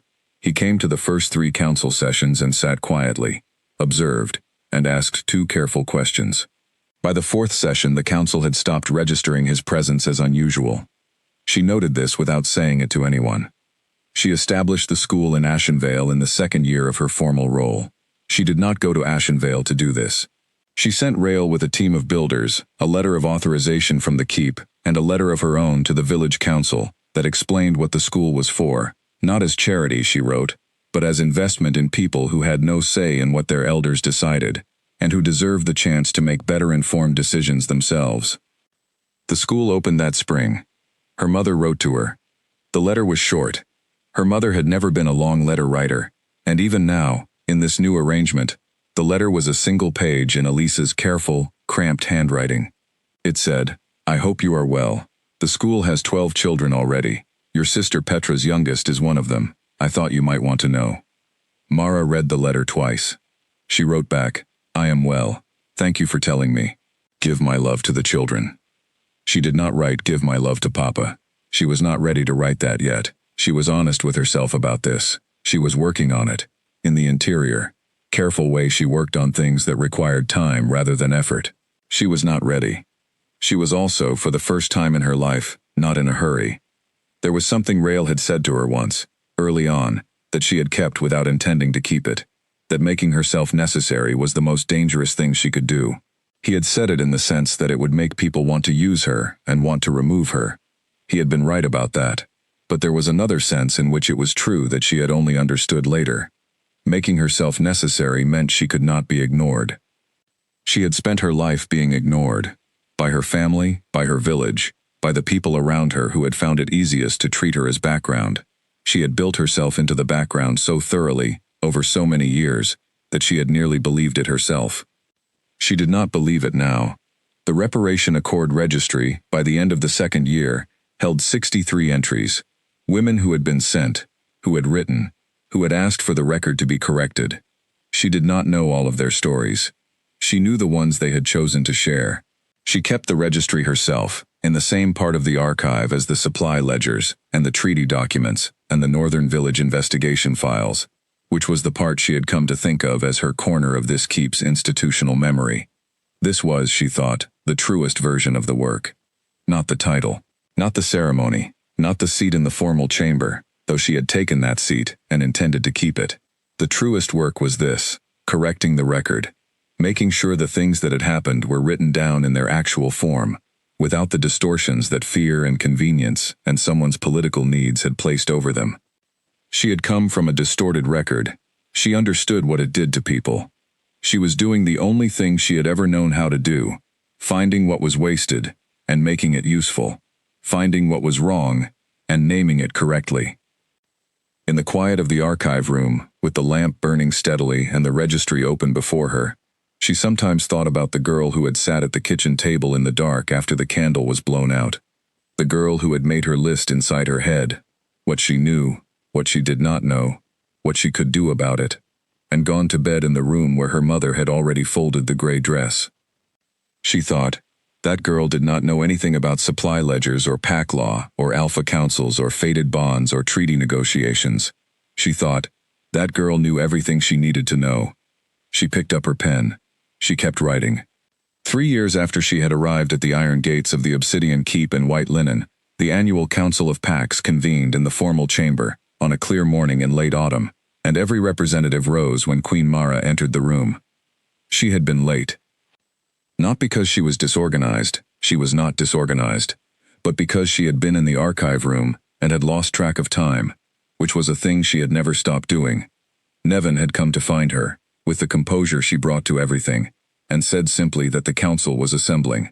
Mara had put down the document she was reading, straightened her clothes, and walked quickly to the formal chamber. She had expected, coming in late, to walk into a room that had already settled into its business. Instead, she had walked into a room that stood. Not because of the king, who was already seated at the head of the table. Not out of ceremony or formality or performance. They stood because she came in, and the standing was the natural response of people in a room to the presence of someone they had decided, by accumulated experience, to take seriously. She stopped in the doorway for one moment. Then she went to her seat. She sat. The room sat. The day's business began. It was a long session.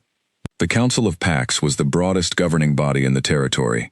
7 Alpha representatives, the Keep's full council, and the new Human Council seat, now in its 2nd year, and occupied by a woman from Ashenvale named Bretta, who had the dry, careful intelligence of someone who had been underestimated professionally for a long time and had stopped minding.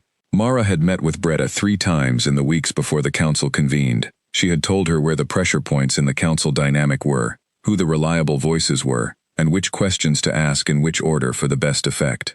This was not manipulation, she had decided long ago. It was the accumulated knowledge of rooms she had spent 3 years learning. Passing it to someone newer was simply efficient. The session covered the usual range of business: territorial boundaries, trade agreements, the ongoing reconstruction of 2 damaged settlements in the northern sector, the status of 3 outstanding disputes between pack houses. She spoke when she had something to add. She did not speak to fill silence or demonstrate presence. The council had learned, over 3 years, that when she spoke it was worth listening to, and this made what she said more effective than volume. Lord Fenn was in his usual seat. He had filed 2 complaints at the start of this year's session, both procedural, both correctly formed, both destined to be voted down, and she had read them in the morning and noted what he was worried about, which was the proposed extension of the Human Settlement Advisory role into military oversight consultations. He was afraid that human input into military decisions would slow the Keep's response time in emergencies. It was not an unreasonable fear. It was a fear she had addressed in the proposal documentation. She made the relevant point during the discussion, citing the language directly, and Fenn said nothing further. After the session, in the corridor outside the chamber, he passed her on his way to the staircase. He paused. She looked at him. The advisory language was written carefully, he said. It was not quite a compliment, and not quite a concession.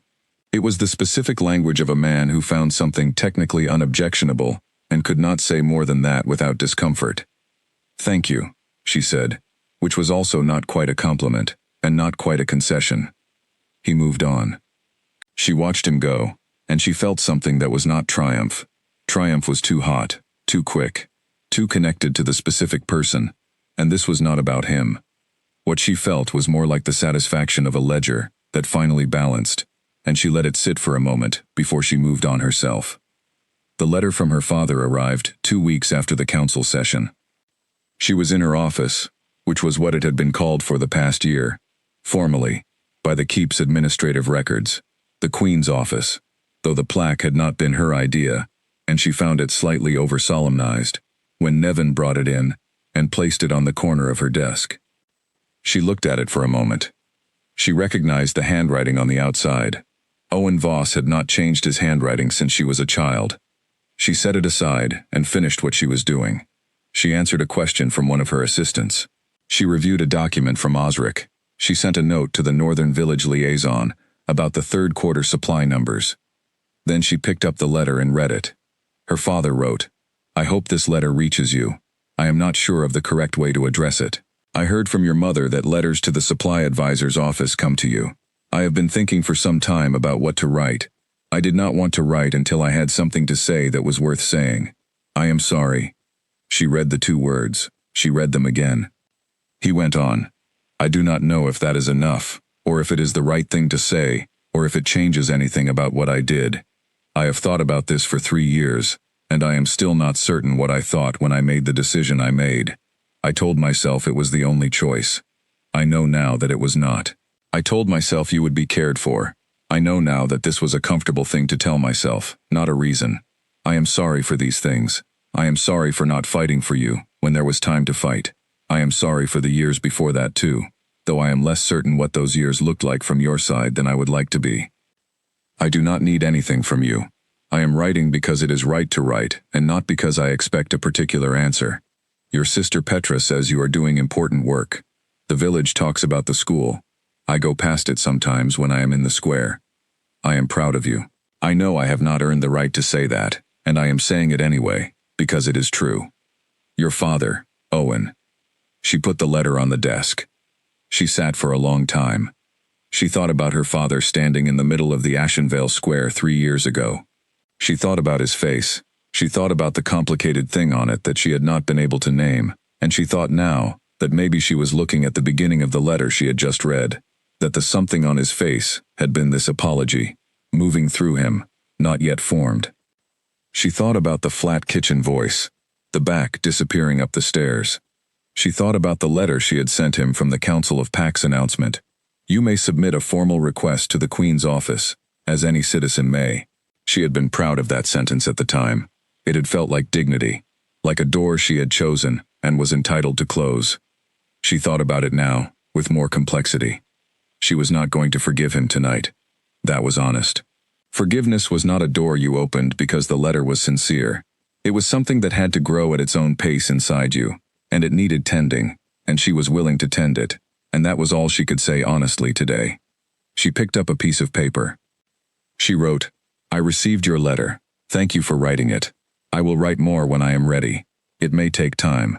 I ask you to accept that this is how I work, and not a refusal. Mara. She folded it. She gave it to Nevin to address and send. Then she went to find the king. She found him in his study, as she always found him. He looked up when she entered, and she sat in the chair across from his desk, the working chair, the one that had been worn smooth by years of people sitting in it with documents, and she said, My father wrote to me. He was quiet. He apologized, she said. He looked at her with the expression, the one she had named, finally, about a year into knowing him. The expression was simply, you. It was attention directed completely, without the layering of calculation or caution, at her. The specific her, in this specific room, in this specific moment. How do you feel? He asked. She had thought about this on the walk from her office to his study. Like something has started, she said. Not finished, started. He nodded slowly. She looked at him across the desk. He had the terrain map out. He usually had some map out, late in the afternoon, when the council sessions were done, and the court day was winding down, and he did the thinking he needed to do without interruption. In the 3 years she had known him, she had learned the rhythms of this room, the way she had learned the rhythms of the keep, by being present in it, steadily, and without rushing. The council session today was good, she said. It was, he said. Fenn's complaint was the weakest one he has filed this year. He was quiet for a moment. You noticed. I always notice, she said. He is running out of valid grounds, he said. He is running out of things that are genuinely wrong, she said. That was always going to be temporary. He looked at her steadily. What do you mean? She thought about how to say it. The things he objected to at the beginning, my access, my role, the human council seat, the reparation accord, they seemed wrong to him, because they were new, and he did not understand them, and they inconvenienced him. Now they are not new. The court has adjusted. The things are simply what the court does. He will find new things to object to because that is what he does, but the new things will be smaller, because the structural things are settled. She paused. He was never going to stop objecting, she said, but he was always going to run out of large things. That is a pattern. I have seen it before. He looked at her for a moment. In where? He said. In supply chains, she said. The resistance to change is highest at the beginning, when the change is unknown. Once the change is in place and working, the resistance becomes about specific complaints rather than the change itself. Specific complaints are manageable. He was quiet, and then he did the thing he sometimes did that she had come to find unexpectedly steadying. He said, simply and without preamble, I did not know that. I have spent 200 years in this court, and I did not think of it that way. She looked at him. She said, You do not have to have thought of everything. He looked back at her. No, he said. I am beginning to understand that. They sat for a moment in the comfortable quiet of a room they both knew well, with the afternoon light coming through the window, and the map on the desk, and the old stone walls around them. That evening there was a formal dinner, not a court ceremony, just the usual evening gathering of council members and senior staff that happened at the end of Council of Pax days. She sat in her place, beside the king at the long table, and ate the meal, and listened to the conversations around her, and contributed to them when she had something to add. Bretta, the Ashenvale council representative, sat 3 seats down and told a story about her village's grain surplus that was actually quite funny, and several people at the table laughed. Rael, who was seated across from Mara, caught her eye at one point, and raised his cup very slightly in a small private salute. She raised hers back. After the dinner, she went to the east window at the end of the residential corridor, the window she had first looked out of on her arrival, the one that faced toward the mountain valley. The night was clear and cold. The moon was up. Not a blood moon, just an ordinary winter moon, full and white and impersonal, lighting the valley below the keep in clean, level light. She looked at it. She thought about the girl in the carriage. She thought about what that girl had not known was coming. She thought about the canteen of water and the plain cedar smell and the cold, clear pine air when she had first stepped out into the courtyard. She heard the king's step in the corridor behind her. She had learned his step over 3 years, the same way she had learned everything about this place, through sustained, careful attention. She did not turn around. He came to stand beside her at the window. They looked at the valley together. "Do you regret any of it?" he said. She had been waiting for this question, without knowing it. She had been carrying the material of the answer for a while. "They meant it to diminish me," she said. "My family, the village, the version of the pact they believed in, the women who had been sent before me. All of it was meant to make me smaller than I was, to fit me into a shape that was convenient for everyone else." She looked at the moon. It did not work. He was quiet. "No," he said, "it did not." She turned and looked at him. He was looking at the valley, the same thing she had been looking at, with the same quality of attention he brought to everything. She had loved him for about 1.5 years, she thought, in the way you love something you have not decided to love, not in a sudden moment, but in the accumulation of ordinary ones, until one day you look at a person standing beside you at a window, and you know that the word for what you feel has been true for a long time without needing to be announced. She took his hand. He looked down at her hand in his. Then he looked at her. She said, "I would do it again." Not cheerfully. Not as performance. Just the honest, settled truth of someone who knows what the price of something was and has decided it was worth paying. Outside, the blood moon that had given its name to 3 generations of fear rose above the eastern peaks. In every village of the lower valley, including Ashenvale, including Brynhill, including the 12 settlements that had signed the new treaty, and the dozens more that had simply lived inside the old fear without ever signing anything, the moon rose above ordinary houses, where ordinary people were having ordinary evenings. No one was afraid of it. In the keep, in the window of the residential corridor, the queen who had been sold by the people who should have kept her, looked at the moon above the mountains, and felt nothing but the cold air and the warmth of the hand she was holding. Somewhere in the archive room, the Reparation Accord registry held 63 names. In Osric's record room, a supply ledger was correctly balanced. In the school in Ashenvale, 12 children were learning to read words that told the truth. She turned from the window. She walked back inside. She had work in the morning.